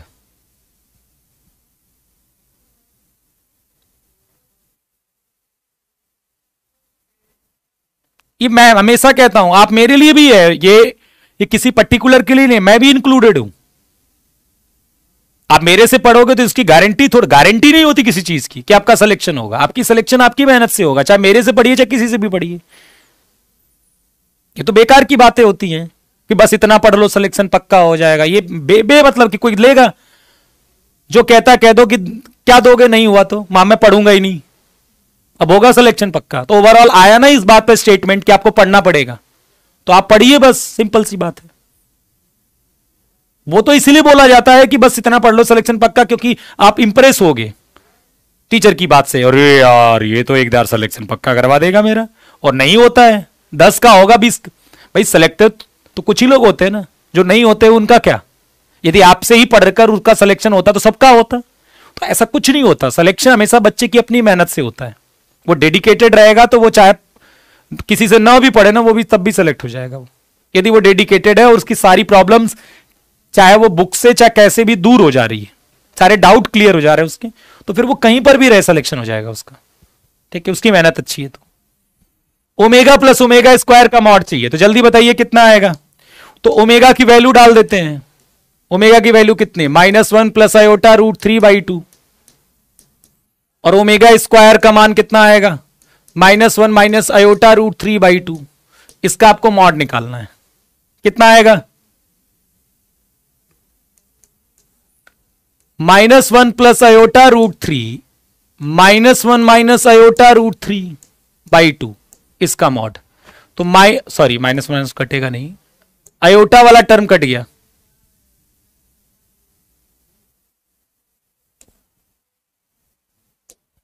ये दोनों कट गए, क्या बचा?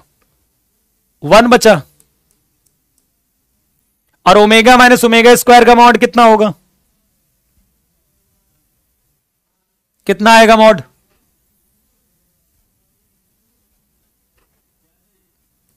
-1 प्लस आयोटा √3, ठीक है, /2 माइनस -1 माइनस आयोटा √3/2 का मॉड। कितना आ जाएगा ये? 2 तो रिमाइंडर में आएगा, -1 plus iota √3 plus 1 plus iota √3, तो ये कट जाएगा, ये आ जाएगा √3 आ जाएगा। ओमेगा माइनस ओमेगा स्क्वायर का मॉड कितना आ जाएगा? √3 के बराबर। -1 कैसे होगा? मॉड वैसे भी प्लस होता है यार, कैसे होगा? -1 क्यों होगा? मॉडुलस वैसे भी पॉजिटिव होगा यार। अब ये पता क्या कर रहे हैं, -1 -2 करें, -2/2 -1 कर रहे हैं, मतलब कैसा दिमाग लगा रहे हैं कि मॉड भी लगा हुआ है। अरे भैया कितने कंफ्यूज हो। कंफ्यूजन थोड़ी बदलो। चलो जल्दी से अब आगे बढ़ जाते हैं, बहुत हो गया ये सब, आगे और क्वेश्चन कराएंगे। अब हम आ जाते हैं ज्योमेट्री ऑफ कॉम्प्लेक्स नंबर पर। क्या जाते हैं? Geometry of complex number. और ठीक है, 5 मिनट का ब्रेक, उसके बाद हम मिलते हैं। और फिर ये क्लास को हम 2 बजे तक लेकर जाएंगे अब, क्योंकि ज्योमेट्री हमें खत्म करनी है, लोकस भी खत्म करना है। ठीक है, चलिए 5 मिनट बाद मिलते हैं।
एक कह रहा पिछली स्लाइड चेक कर लीजिए। अरे भैया, अच्छा ये बात बताओ, मॉड कुछ होता है कि नहीं? ये बताओ, मॉड कुछ होता है? ई कुछ होता है? इसका कोई मतलब है? मैं तब से देख रहा हूं, एक कह रहा है कि माइनस आयोटा और माइनस आयोटा का 2, यही शायद बोला था उसने। हाँ, एक बंदा बोल रहा है सर ये गलत लिखे हो आप, ये माइनस आयोटा होना चाहिए, एक बोल रहा है। अभी एक बोल रहा है कि √3 आयोटा, सर आप एक बार चेक करिए, √3 आयोटा पर √3 आयोटा बाई 2, सर ये क्या होगा? √3 आयोटा होगा। सर एक बार चेक करिए, ये होगा।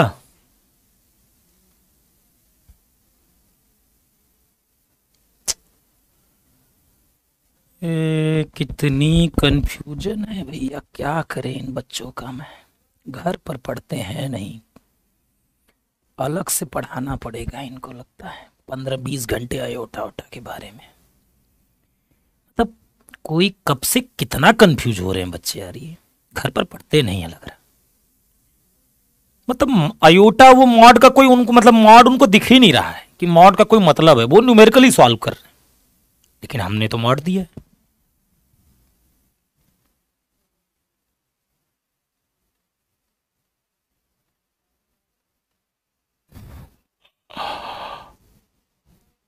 क्या करूं मैं तुम्हारा?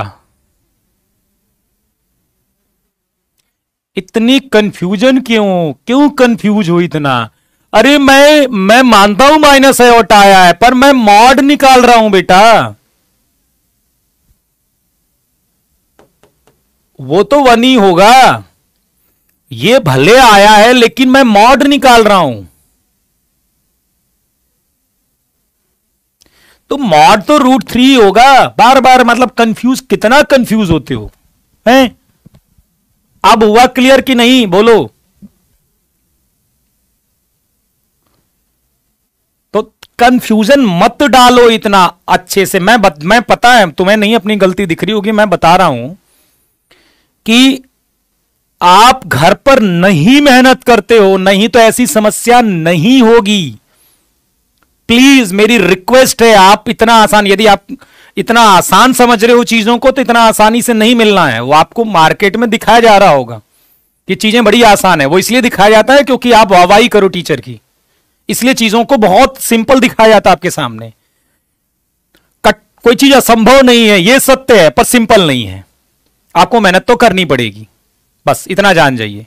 तो ये कंफ्यूजन नहीं होनी चाहिए आपके सामने, ठीक है? ठीक है, कोई चीज ऐसी नहीं कि असंभव है, बहुत कठिन है, पर आपको करनी तो पड़ेगी मेहनत। बताओ इस तरह में कंफ्यूज हो रहे हो यार, ऐसे कैसे चलेगा? चलो आते हैं ज्योमेट्री ऑफ कॉम्प्लेक्स नंबर देखते हैं जल्दी से। तो पहले हम बात कर लेते हैं सेक्शन फॉर्मूला के बारे में, ठीक है? विभाजन सूत्र,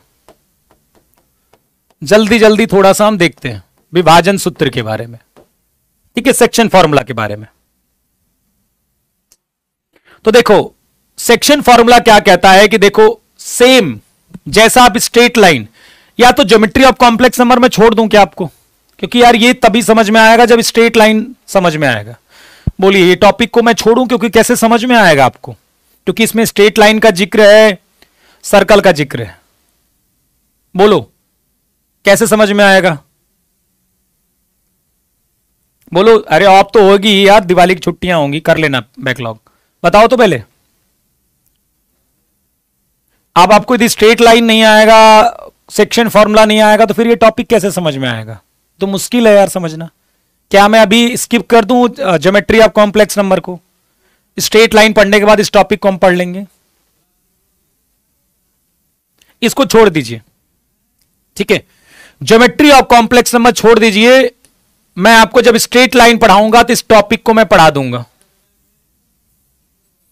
ज्योमेट्री ऑफ, क्योंकि एकदम समझ में नहीं आएगा, क्योंकि आप देखिए मैं आपको फिर सेंट्रॉइड बताऊंगा, मैं आपको बाइसेक्टर बताऊंगा, ये कुछ समझ में नहीं आएगा क्योंकि आपने नहीं पढ़ा होगा। तो ज्योमेट्री ऑफ कॉम्प्लेक्स नंबर आपको ये लीव करना होगा अभी फिलहाल के लिए, ठीक है? इसको हम स्ट्रेट लाइन के बाद पढ़ेंगे, स्ट्रेट लाइन और सर्कल के बाद इस टॉपिक को हम पढ़ेंगे, के बाद पढ़ेंगे। नहीं, अभी ये समझ में नहीं आने वाला, क्योंकि उन बच्चों को तो आ जाएगा जिन्होंने पहले से पढ़ा है, ठीक है, उनको तो समझ में आ जाएगा, लेकिन जो एकदम नए हैं उनको एकदम समझ में नहीं आएगा ये टॉपिक, क्योंकि ना वो स्ट्रेट लाइन जानते होंगे, ना वो सर्कल जानते होंगे, ना वो सेंट्रोइड जानते होंगे, और ना वो बाइसेक्टर जानते होंगे। तो यहां तो मैं नहीं पढ़ा सकता उन टॉपिक को, ठीक है। अरे यार, एक टॉपिक अभी नहीं पढ़ोगे तो अप्रैल तो नहीं आ गया ना, काहे इतना टेंशन लेने लगते हो? अप्रैल तो नहीं आ गया ना, स्ट्रेट लाइन तो पहले पढ़ लोगे, ये टॉपिक पढ़ लोगे, कोई दिक्कत नहीं है। अब मैं आपको पढ़ाने जा रहा हूं लोकस। देखिए ये सब टॉपिक ये छोड़ रहा हूं मैं अभी, क्योंकि ये सब समझ में आपको नहीं आएगा। देखो स्ट्रेट लाइन, सर्कल, और बाद में देखो यहां पर मैं इलिप्स के बारे में, पैराबोला, इलिप्स, ये तो चलो चल जाएगा। पैराबोला, इलिप्स नहीं भी पढ़ोगे तो काम चल जाएगा, लेकिन फिर वो दिक्कत होगी। चलिए इस वाले रिजल्ट को देख लीजिए। ये रिजल्ट है, इसको ध्यान रखिएगा कि यदि Z1, Z2, Z3, उसके बाद मैं लोकस बता दे रहा हूं। Z1, Z2, Z3, ठीक है। अरे बहुत लोग नहीं जानते हैं यार। Z1, Z2, Z3, जैसे ये ट्राइंगल है A, B और C। इस रिजल्ट को याद रखिएगा कि यदि ट्राइंगल ABC क्या है, इक्विलेटरल है। क्या है? इक्विलेटरल, समबाहु है, इक्विलेटरल ट्राइंगल है, समबाहु त्रिभुज है।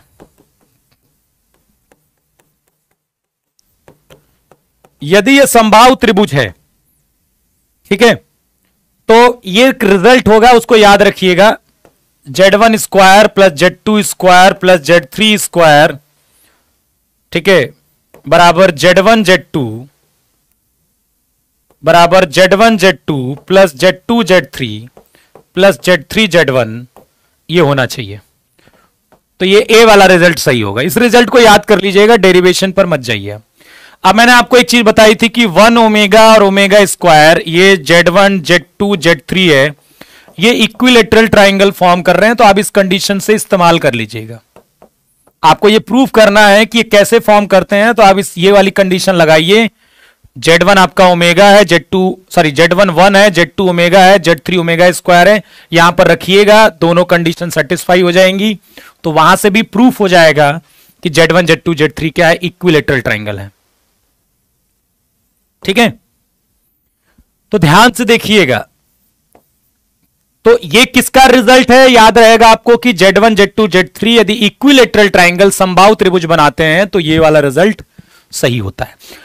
अब मैं आपको एक इंपॉर्टेंट टॉपिक बताने जा रहा हूं इस चैप्टर का, उसका नाम है लोकस। लोकस, ठीक है। क्या बताने जा रहा हूं? लोकस के बारे में। Locus of complex number.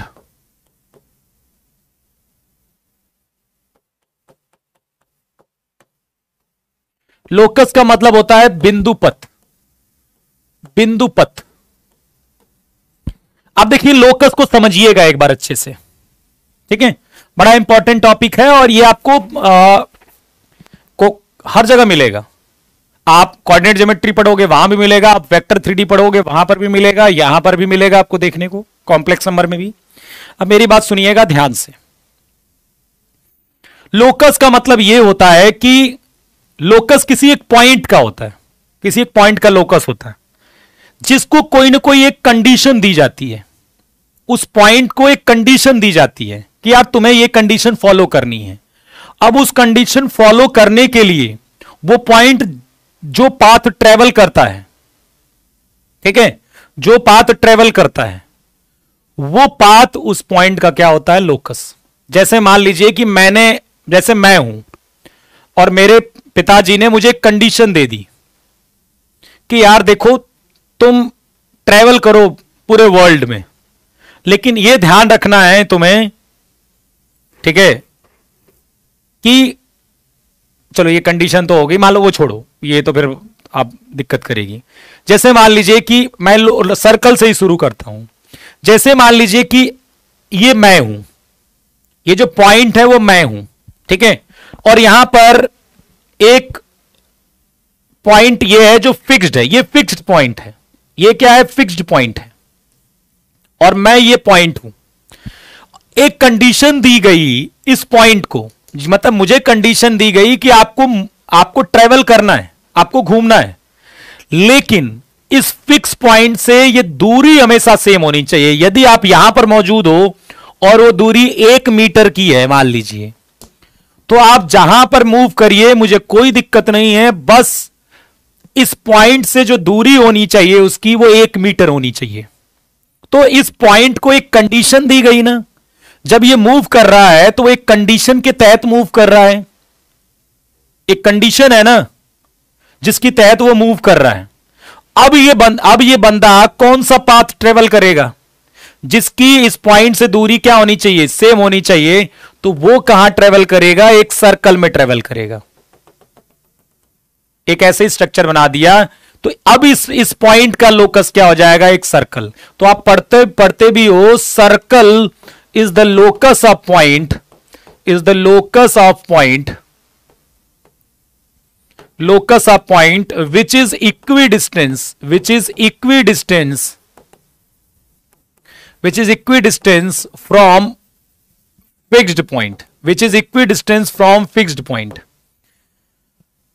जो एक किसी बिंदु से समान दूरी पर है, जो किसी एक बिंदु से समान दूरी पर है, which is equidistance from a fixed point। जो वृत्त है वो इस पॉइंट का लोकस है, जिसकी इससे दूरी क्या है, हमेशा सेम है, जिससे इसकी दूरी जो है इस पॉइंट से दूरी क्या है, सेम है। तो ये जो पॉइंट है वो किसी एक कंडीशन के तहत मूव कर रहा है ना, जो इसका पाथ बना वो एक सर्कल बना, लेकिन किसी कंडीशन के तहत बना, तो क्या बन गया, एक सर्कल। तो लोकस का मतलब समझ में आया, ठीक है।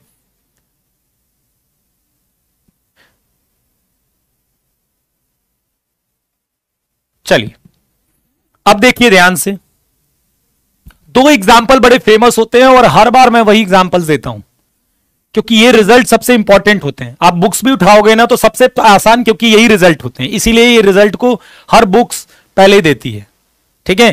पैराबोला इलिप्स वाला एग्जाम्पल बहुत कठिन हो जाएगा। अब देखिए एक पॉइंट है, अब देखिए मैं कंडीशन अलग कर रहा हूं।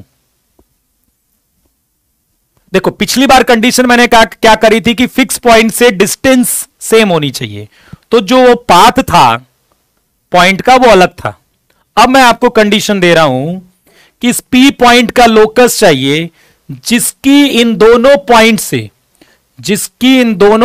से जो डिस्टेंस होनी चाहिए वो सेम होनी चाहिए, जिसकी इन दोनों पॉइंट से डिस्टेंस क्या होनी चाहिए, सेम होनी चाहिए। किस पॉइंट से, P1 और P2 से।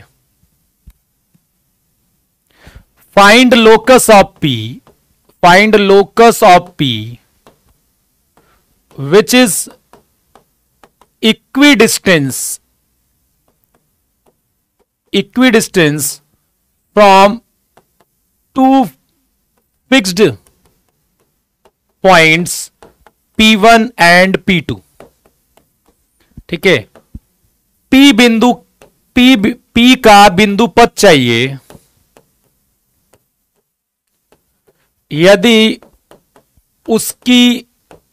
यदि वो स्थिर बिंदु P1 एंड P2, स्थिर बिंदु P1 और P2 से समान दूरी पर हो, क्या हो, समान दूरी पर हो,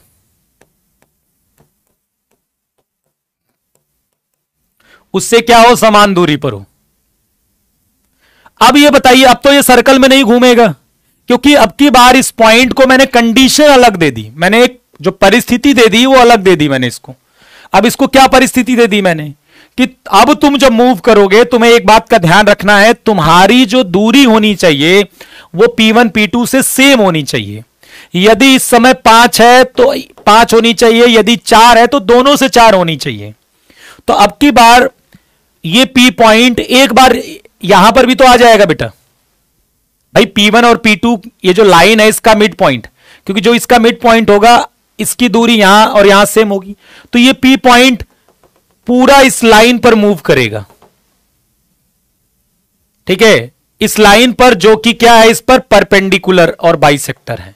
तो अब की बार जो लोकस ऑफ P होगा वो क्या होगा, परपेंडिकुलर बाइसेक्टर, परपेंडिकुलर बाइसेक्टर, ठीक है, of line joining P1 and P2, joining P1 and P2, ठीक है। जो P का बिंदुपथ होगा इस केस में, P का बिंदुपथ जो होगा, ठीक है, वो उस पॉइंट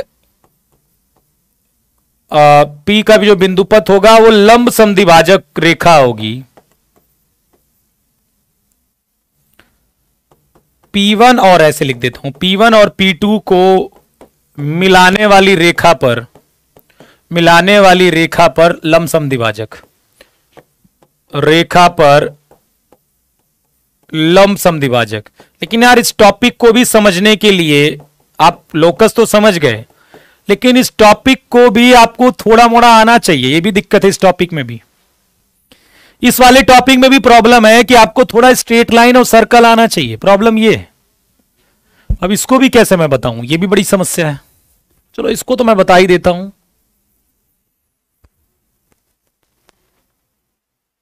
फिर इसको बता दूंगा तो फिर यार ये बड़ी समस्या यार, इसमें भी तो फिर वही आता ना बात। चलो अभी समझ में आया, बताइए ये चीज समझ में आई कि अब इस P पॉइंट का लोकस जो इन दोनों से समान दूरी पर हो, तो वो P पॉइंट एक बार यहां पर भी होगा, इस लाइन पर कहीं पर भी हो, जो कि इस पर क्या है, परपेंडिकुलर है और इसको बाइसेक्ट करते हुए निकल रही है। इस लाइन पर कहीं पर भी P होगा, उसकी दूरी P1 और P2 से क्या होगी, बराबर होगी। तो इस समय P ऐसे मूव कर रहा है देखो, और उस समय ऐसे मूव कर रहा था, तो कंडीशन अलग अलग हो जाएगी, तो P का मूवमेंट अलग अलग हो जाएगा। तो P जहां जहां मूव करेगा ना, जो पाथ ट्रेवल करता है, इस समय P का लोकस ये है, ठीक है, इस समय P का लोकस ये है। मान लो कि मैंने कोई कंडीशन दे दी, मान लीजिए कि मैंने आपको कोई कंडीशन दे दी, ठीक है, कोई कंडीशन दी है और ये P ऐसे से मूव कर रहा है, यूं यूं यूं यूं यूं यूं यूं यूं यूं यूं ऐसे से मूव कर रहा है, तो इस समय ये P का लोकस हो गया, जो भी कंडीशन दी गई थी। P को जिस भी कंडीशन को फॉलो करते हुए, मान लीजिए P एक कोई कंडीशन फॉलो कर रहा है और वो कंडीशन फॉलो करने के चक्कर में वो ऐसे ऐसे घूम रहा, तो ये उसका लोकस हो गया। अब तो समझ में आ गया, अब तो समझ में आ गया कि लोकस एग्जैक्टली क्या होता है। चलिए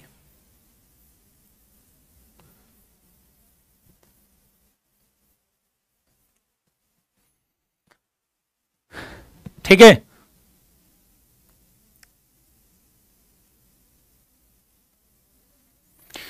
अब ये प्रॉब्लम ये है कि इस चैप्टर को, इस लोकस टॉपिक को भी समझने के लिए आपको स्ट्रेट लाइन सर्कल थोड़ा सा समझना पड़ेगा।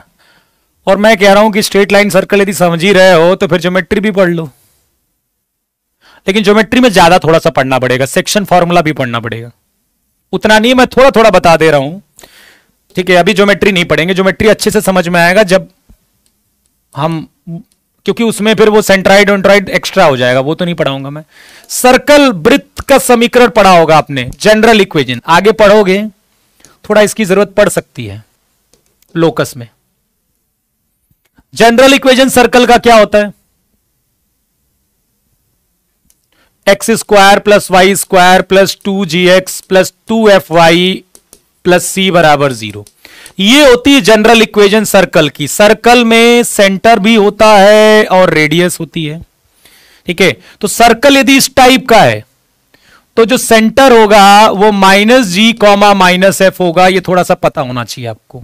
और रेडियस क्या होगी, √g square plus f square minus c, √g square plus f square minus c, √g square plus f square minus c.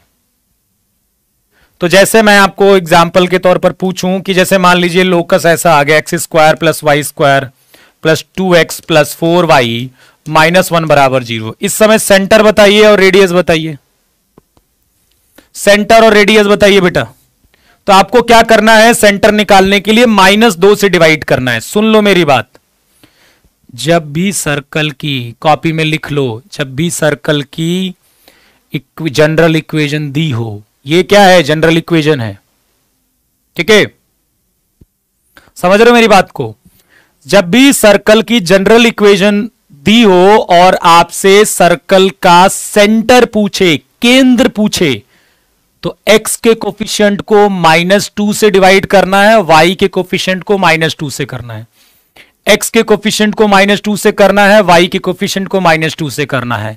तो x के कोफिशिएंट को -2 से, y के कोफिशिएंट को -2 से करना है डिवाइड। क्या निकालने के लिए? सेंटर निकालने के लिए। मुझे पता है 2 दिन बाद एक बच्चा आएगा, कहेगा सर सेंटर कैसे निकाला आपने, भूल जाएगा बात, या तो पढ़ा नहीं होगा। यही गंदा लगता है बस। -2 से डिवाइड करो, -1 आएगा, -2 से डिवाइड करो, -2 आएगा। तो सेंटर कितना आ गया? -1, -2। ठीक है। रेडियस कितनी आ जाएगी? रेडियस कितनी आ जाएगी? रेडियस आ जाएगी, फॉर्मूला होता है √g² - c। तो आप GFC की जगह आप इसी का इस्तेमाल कर लीजिए। देखिए ये -g होगा तो g कितना होगा? 1। ये -f होगा क्योंकि ये -g को -f होगा ना, तो g कितना आ जाएगा? 1 आ जाएगा। f कितना आ जाएगा? -2। वैसे भी स्क्वायर करना है तो इन्हीं नंबरों का स्क्वायर कर दिया करो, कोई दिक्कत नहीं है। और c कितना है? +1, तो ये हो जाएगा √6। तो कम से कम ये सर्कल दिया हो तो आप निकाल सकते हो। बाकी देखिए जो जनरल इक्वेशन ऑफ लाइन होती है, जनरल इक्वेशन ऑफ लाइन वो क्या होती है? जनरल इक्वेशन ऑफ लाइन रेखा का व्यापक समीकरण।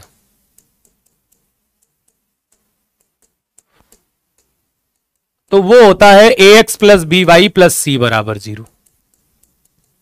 ठीक है, ax + by + c = 0। अब एक्चुअली में लोकस के क्वेश्चंस भी करने के लिए आपको स्ट्रेट लाइन वाला पार्ट आना चाहिए। अब आपके पास 2 ऑप्शन है, या तो आप नया चैप्टर शुरू करिए, या फिर अच्छे से लोकस के क्वेश्चन समझने के लिए, ज्योमेट्री को समझने के लिए मैं आपको पहले कोऑर्डिनेट ज्योमेट्री ही शुरू कर देता हूं। ये भी तरीका है। अच्छा, ए और बी दोनों एक साथ 0 नहीं होने चाहिए, इसमें कंडीशन है। ए और बी दोनों एक साथ 0 नहीं होने चाहिए। बोलिए, एक तरीका तो ये है। क्या चाहते हो बताओ, तुम ही बताओ।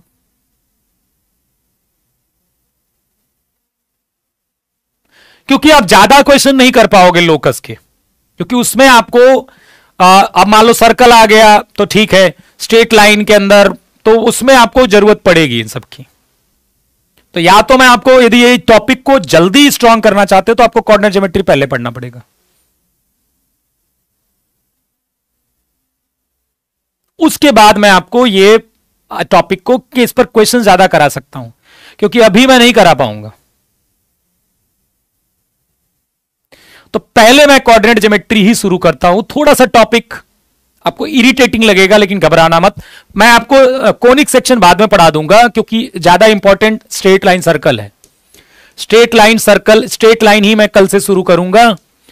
तो फिर ये स्ट्रेट लाइन सर्कल होने के बाद ज्योमेट्री आपको ये समझ में ज्यादा अच्छी से आ जाएगी। फिर भी मैं कुछ क्वेश्चंस करा देता हूं आपको ज्योमेट्री ऑफ कॉम्प्लेक्स नंबर के। ठीक है, ज्योमेट्री ऑफ कॉम्प्लेक्स नंबर के कुछ क्वेश्चंस करा देता हूं। एक तो इस बार जो क्वेश्चन आया था मैं उसी को करा देता हूं। सॉरी, ज्योमेट्री कह रहा हूं मैं, लोकस का इस बार का क्वेश्चन करा देता हूं आपको। देखिए मैं बता दूं आपको कि कॉम्प्लेक्स नंबर में यदि इक्वेशन दी गई है, कॉम्प्लेक्स नंबर में इक्वेशन दी गई है, ठीक है, और लोकस ऑफ जेड पूछा है, लोकस ऑफ जेड आपसे पूछा गया है। ध्यान से लिख लीजिएगा इस टॉपिक को। कॉम्प्लेक्स नंबर में यदि इक्वेशन दी गई है और लोकस ऑफ जेड आपसे पूछा गया है, तो आपको क्या करना है? आपको z बराबर x + i रखना है, और जो भी इक्वेशन में है उसको सॉल्व करना है। जो भी इक्वेशन में है उसे सॉल्व करना है, जो भी कंडीशन दी गई है सॉल्व करना है। लास्ट में जो निकल के आएगा वही लोकस होगा, जो निकल कर आएगा वही लोकस होगा, वही लोकस बिंदुपथ होगा।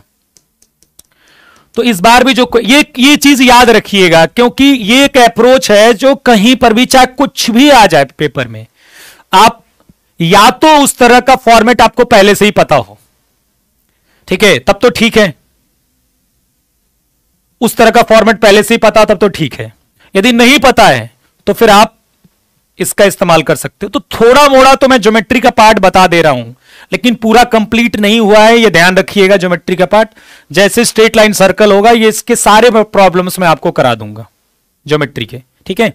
अभी हम बात कर लेते हैं, एक चीज पढ़ लेते हैं कि जैसे मॉड जेड बराबर ए दिया गया है, इसका क्या मतलब है। मॉड जेड बराबर ए, इसका क्या मतलब है, इसको तो पढ़ ही लेते हैं, क्योंकि सर्कल तो थोड़ा मोड़ा हम जान गए हैं अभी, ठीक है। मॉड जेड ए के बराबर दिया गया है, तो मैंने क्या बोला, अब मैंने कहा कि भाई find locus of Z, find locus of Z, Z का बिंदु पथ बताना है। तो क्या मैंने तरीका बताया कि जब भी आपको जेड का बिंदु पथ बताना होगा तो आप क्या करोगे, जल्दी बताइए, क्या करोगे, क्या करोगे, क्या करोगे, बोलो क्या करोगे, बताओ। X plus iota y z की जगह, ठीक है। देखो कुछ रिजल्ट तो आपको पते होते हैं, लेकिन मैं तरीका बता रहा हूं कैसे पता करते हैं जब रिजल्ट ना पता हो। एक्स प्लस आयोटा वाई ले लिया, जेड को क्या ले लिया, एक्स प्लस आयोटा वाई। ये कह रहा सर पेपर में सेम क्यों नहीं मिलता है नोट्स, वाह।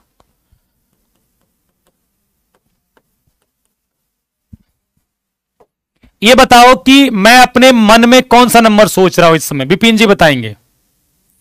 मैं अपने नंबर, अपने दिमाग में कौन सा लेटर यहां लिखने वाला हूं, यहां पर इस बॉक्स में मैं कौन सा नंबर लिखने वाला हूं, ये बताओ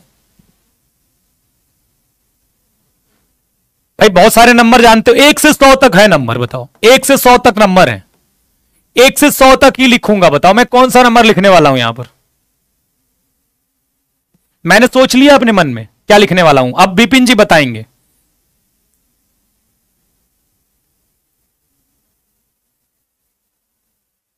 अच्छा चलो सारे लोग बताओ कौन सा नंबर लिखने वाला हूं, सारे लोग, सारे लोग, सारे लोग बताओ इस बॉक्स में मैं कौन सा नंबर लिखने वाला हूं। 1 से 100 तक नंबर है,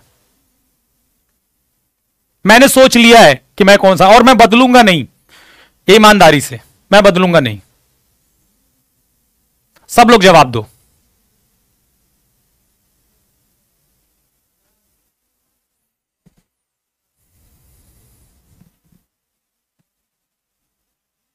देखते हैं कि किसका सही होता है।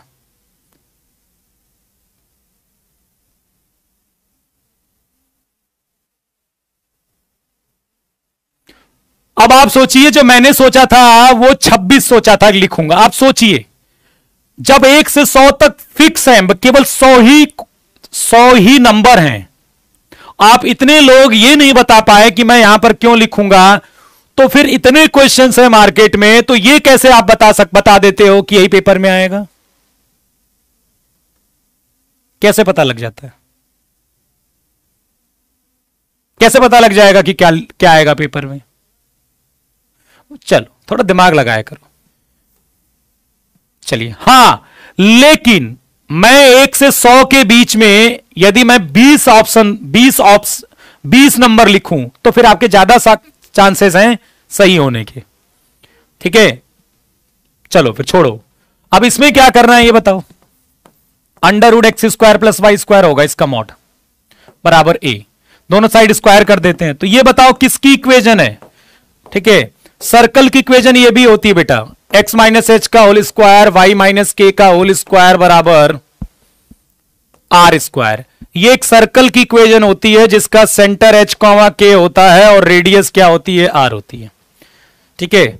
ये क्या होती है, एक सर्कल की इक्वेशन होती है जिसका सेंटर h, k होता है, रेडियस r होती है। तो इस केस में क्या हो जाएगा बताओ, x - 0 का होल स्क्वायर प्लस y - 0 का होल स्क्वायर बराबर a²। तो एक सर्कल रिप्रेजेंट कर रहा है जिसका सेंटर 0 0 है और रेडियस कितनी हो जाएगी, a के बराबर। रेडियस कितनी हो जाएगी, a के बराबर, ठीक है। तो लोकस निकालने का तरीका है ये चीज, कि ये क्या रिप्रेजेंट कर रहा है एक्चुअली में। बाकी हम सब इसके बारे में बाद में पढ़ेंगे, ठीक है। लोकस के मैं क्वेश्चंस भी तब करवाऊंगा जब मैं आपको स्ट्रेट लाइन सर्कल करवा दूंगा तब। एक मैं करा देता हूं जो आपके एग्जाम में इस बार आया गया, देखता हूं मैं उस किस पर आया था, किस टॉपिक पर। बाकी मैं स्ट्रेट लाइन सर्कल के बाद ही आपको लोकस और ज्योमेट्री पढ़ा पाऊंगा, क्योंकि उसमें कोऑर्डिनेट ज्योमेट्री का इस्तेमाल किया गया है। सब लोग कल क्या पढ़कर आएंगे, क्या पढ़ के आएंगे कल? सब लोग पढ़कर आएंगे कम से कम कोऑर्डिनेट ज्योमेट्री के बारे में जितना वो पहले से पढ़े हुए हैं। कितना पढ़े हुए हैं? अरे कम से कम सेक्शन फॉर्मूला इस तरह की चीजें वैसे पहले से पढ़ी है आपने। डिस्टेंस बिटवीन 2 पॉइंट्स जो 9th 10th में आपने पढ़ा है कोऑर्डिनेट ज्योमेट्री, कम से कम वो तो आनी चाहिए आपको, ठीक है। वो कम से कम वो आनी चाहिए बेटा, ओके। आपके एग्जाम में आया था कि इफ जेड बराबर, अब यार चलो ये भी तो स्ट्रेट लाइन सर्कल की ही बात कर रहा है, जेड प्लस जेड बार बराबर, ठीक है। उसने दे दिया है वेयर जेड बराबर एक्स प्लस आयोटा वाई, लेकिन यदि नहीं भी देता तब भी आपको यही काम करना है। लोकस ऑफ जेड, ये भी यार क्वेश्चन कैसे करोगे? इस पेयर ऑफ, इसमें भी तो स्ट्रेट लाइन सर्कल का ही जिक्र किया गया है। स्ट्रेट लाइंस, सर्कल्स, पैराबोला, ठीक है, नन, ऐसे ही कुछ ऑप्शन है। तरीका बस आप समझ जाइए, बाकी तो देखते हैं तरीका क्या है लोकस निकालने का। एकदम कॉन्सेप्ट पर डटे रहिएगा। तरीका सर ने बताया था कि जब भी लोकस आएगा आप जेड बराबर एक्स प्लस आयोटा वाई डालोगे, तो डालिए जेड बराबर एक्स प्लस आयोटा वाई। तो ये कितना हो जाएगा? देखो जेड बार जो होता है वो मॉड जेड स्क्वायर होता है। जेड बार क्या होता है? Mod Z square. Z bar कितना होगा? मॉड जेड स्क्वायर होगा। और मॉड जेड स्क्वायर क्या होगा? X square plus y square होगा। एक्स स्क्वायर प्लस क्या होगा? Y square. और जेड प्लस जेड बार कितना होगा? X plus iota y plus x minus iota y का मॉड। ये कट जाएगा, x square plus y square बराबर एक्स का मॉड। अब एक्स का मॉड या तो एक्स पॉजिटिव होगा, एक्स पॉजिटिव होगा तो x square plus y square बराबर एक्स होगा, और एक्स निगेटिव होगा, सॉरी 2x का मॉड है यहां पर, 2x का मॉड, ठीक है। तो ये हो जाएगा 2 मॉड x। तो जब x पॉजिटिव होगा तो ये 2x होगा, और जब x निगेटिव होगा तो ये कितना हो जाएगा? -2x। तो यहां से 2 सर्कल आए ना बेटा, 2 सर्कल्स आ गए ना इसमें, तो पेयर ऑफ सर्कल्स होगा ना ये। ऐसे ही क्वेश्चन लगते हैं, और कोई आपको कोई अलग से डिफरेंट मेथड कोई नहीं सीखता है बेटा। मैं आपको सीरियसली बताता हूं, एग्जाम के दिन ना जब पेपर सॉल्व कर रहे होगे तो जितने मेथड मैंने सिखाए हैं ना, ठीक है, उसमें उतने क्वेश्चन, पूरे 120 क्वेश्चन में आप एक आती दो क्वेश्चन होंगे जिसमें कोई एक्स्ट्रा ऑर्डिनरी मेथड कोई लगा के उस क्वेश्चन को सॉल्व कर पाएगा। बाकी वही सॉल्व करेगा वो जो जनरली मेथड होते हैं बुक्स में। हर क्वेश्चन के लिए एक नए मेथड ना और कोई ऐसा आसान तरीका नहीं होता है। अब इससे ज्यादा आसान क्या लोगे? हो गया। पेपर में तो ऐसे ही आते हैं क्वेश्चंस। तो पेपर में आपके जो क्वेश्चंस होते हैं वो लेंदी आते ही नहीं है। जरूरत है तो वो सही क्वेश्चन के सिलेक्शन की और आपकी स्पीड की, वो बन जाती है तो आपका पेपर निकल जाएगा, कोई दिक्कत वाली बात नहीं है, ठीक है। ठीक है, ये मैं पहले ही बताता हूं कि कोई ट्रिक आपको याद नहीं आएगी। आप एग्जाम में चाहे आप कितनी भी पढ़ के जाइए, ठीक है, मेरे पास बहुत से ऐसी चीजें मैं आपको दे दूंगा, बहुत सारी ट्रिक्स हैं, इतनी है ना कि तुम थक जाओगे। मैं मजाक नहीं कर रहा, मेरे पास तो कई ऐसी सी बुक्स हैं, इतनी ट्रिक है कि जिसमें मैं पूरा एक अलग से लेक्चर ले सकता हूं, ठीक है, ऐसी सी बुक्स हैं। चलो मैं ईमानदारी से मैं बताता हूं, मैंने नहीं बनाई है कोई भी, पर मैं आपको ऐसी दे दूंगा ना जो आप सोच भी नहीं सकते। ऐसी सी बुक्स पढ़ी हैं मेरे पास, तो लेकिन उससे फायदा नहीं होता, क्योंकि उसका फायदा होता तो मैं जरूर बताता, ठीक है। हां, कुछ जो थोड़ी अच्छी होती हैं, जिसको बड़े बड़े राइटर्स ने अपनी बुक्स में दिया है, इसका मतलब है कि वो रिजल्ट या ट्रिक बोलो वो काम आता है, उसको इस्तेमाल करना चाहिए, वो जरूरी है, ठीक है। चलिए एक और देख लीजिए। तो ये समझ में आ गया, कोई दिक्कत नहीं।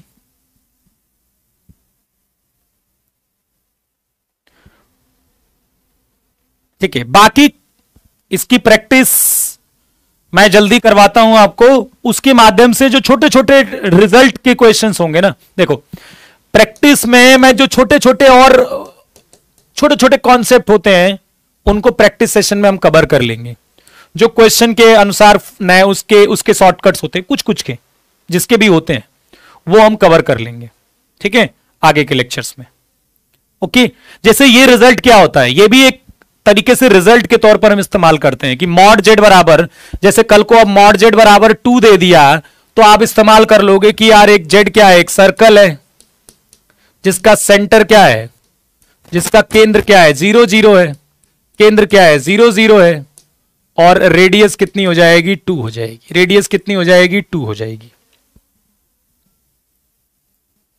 ठीक है, मेरी क्लास यार क्लास 10 दिन के आसपास, 10-12 दिन के आसपास ऑफ रहेगी, ठीक है। तो चलिए अब सोचने का समय दीजिए कि कब मैं आपकी प्रैक्टिस सेशन अलग से करवाता हूं कॉम्प्लेक्स नंबर की। कल परसों में जब पक्का मैं करवाऊंगा कॉम्प्लेक्स नंबर की, ठीक है, उसमें छोटे छोटे रिजल्ट और भी हम इस्तेमाल करके उसको पढ़ लेंगे, ठीक है। चलिए फिर शाम को मिलते हैं 6 बजे यूट्यूब पर प्रैक्टिस सेशन। क्या, किस चीज का प्रैक्टिस सेशन? क्वाड्रेटिक पीवाईक्यू का। क्वाड्रेटिक पीवाई कर लिया आपने? क्वाड्रेटिक पीवाई कर लिया? हाँ, मैं अब सोच ही रहा हूं कि कल 8 बजे के आसपास आपकी प्रैक्टिस में कराऊं, 2 घंटे के आसपास। प्लानिंग तो यही है, लेकिन अभी मैं कंफर्मेशन आपको नहीं दे रहा हूं। चलिए, धन्यवाद, बाय बाय।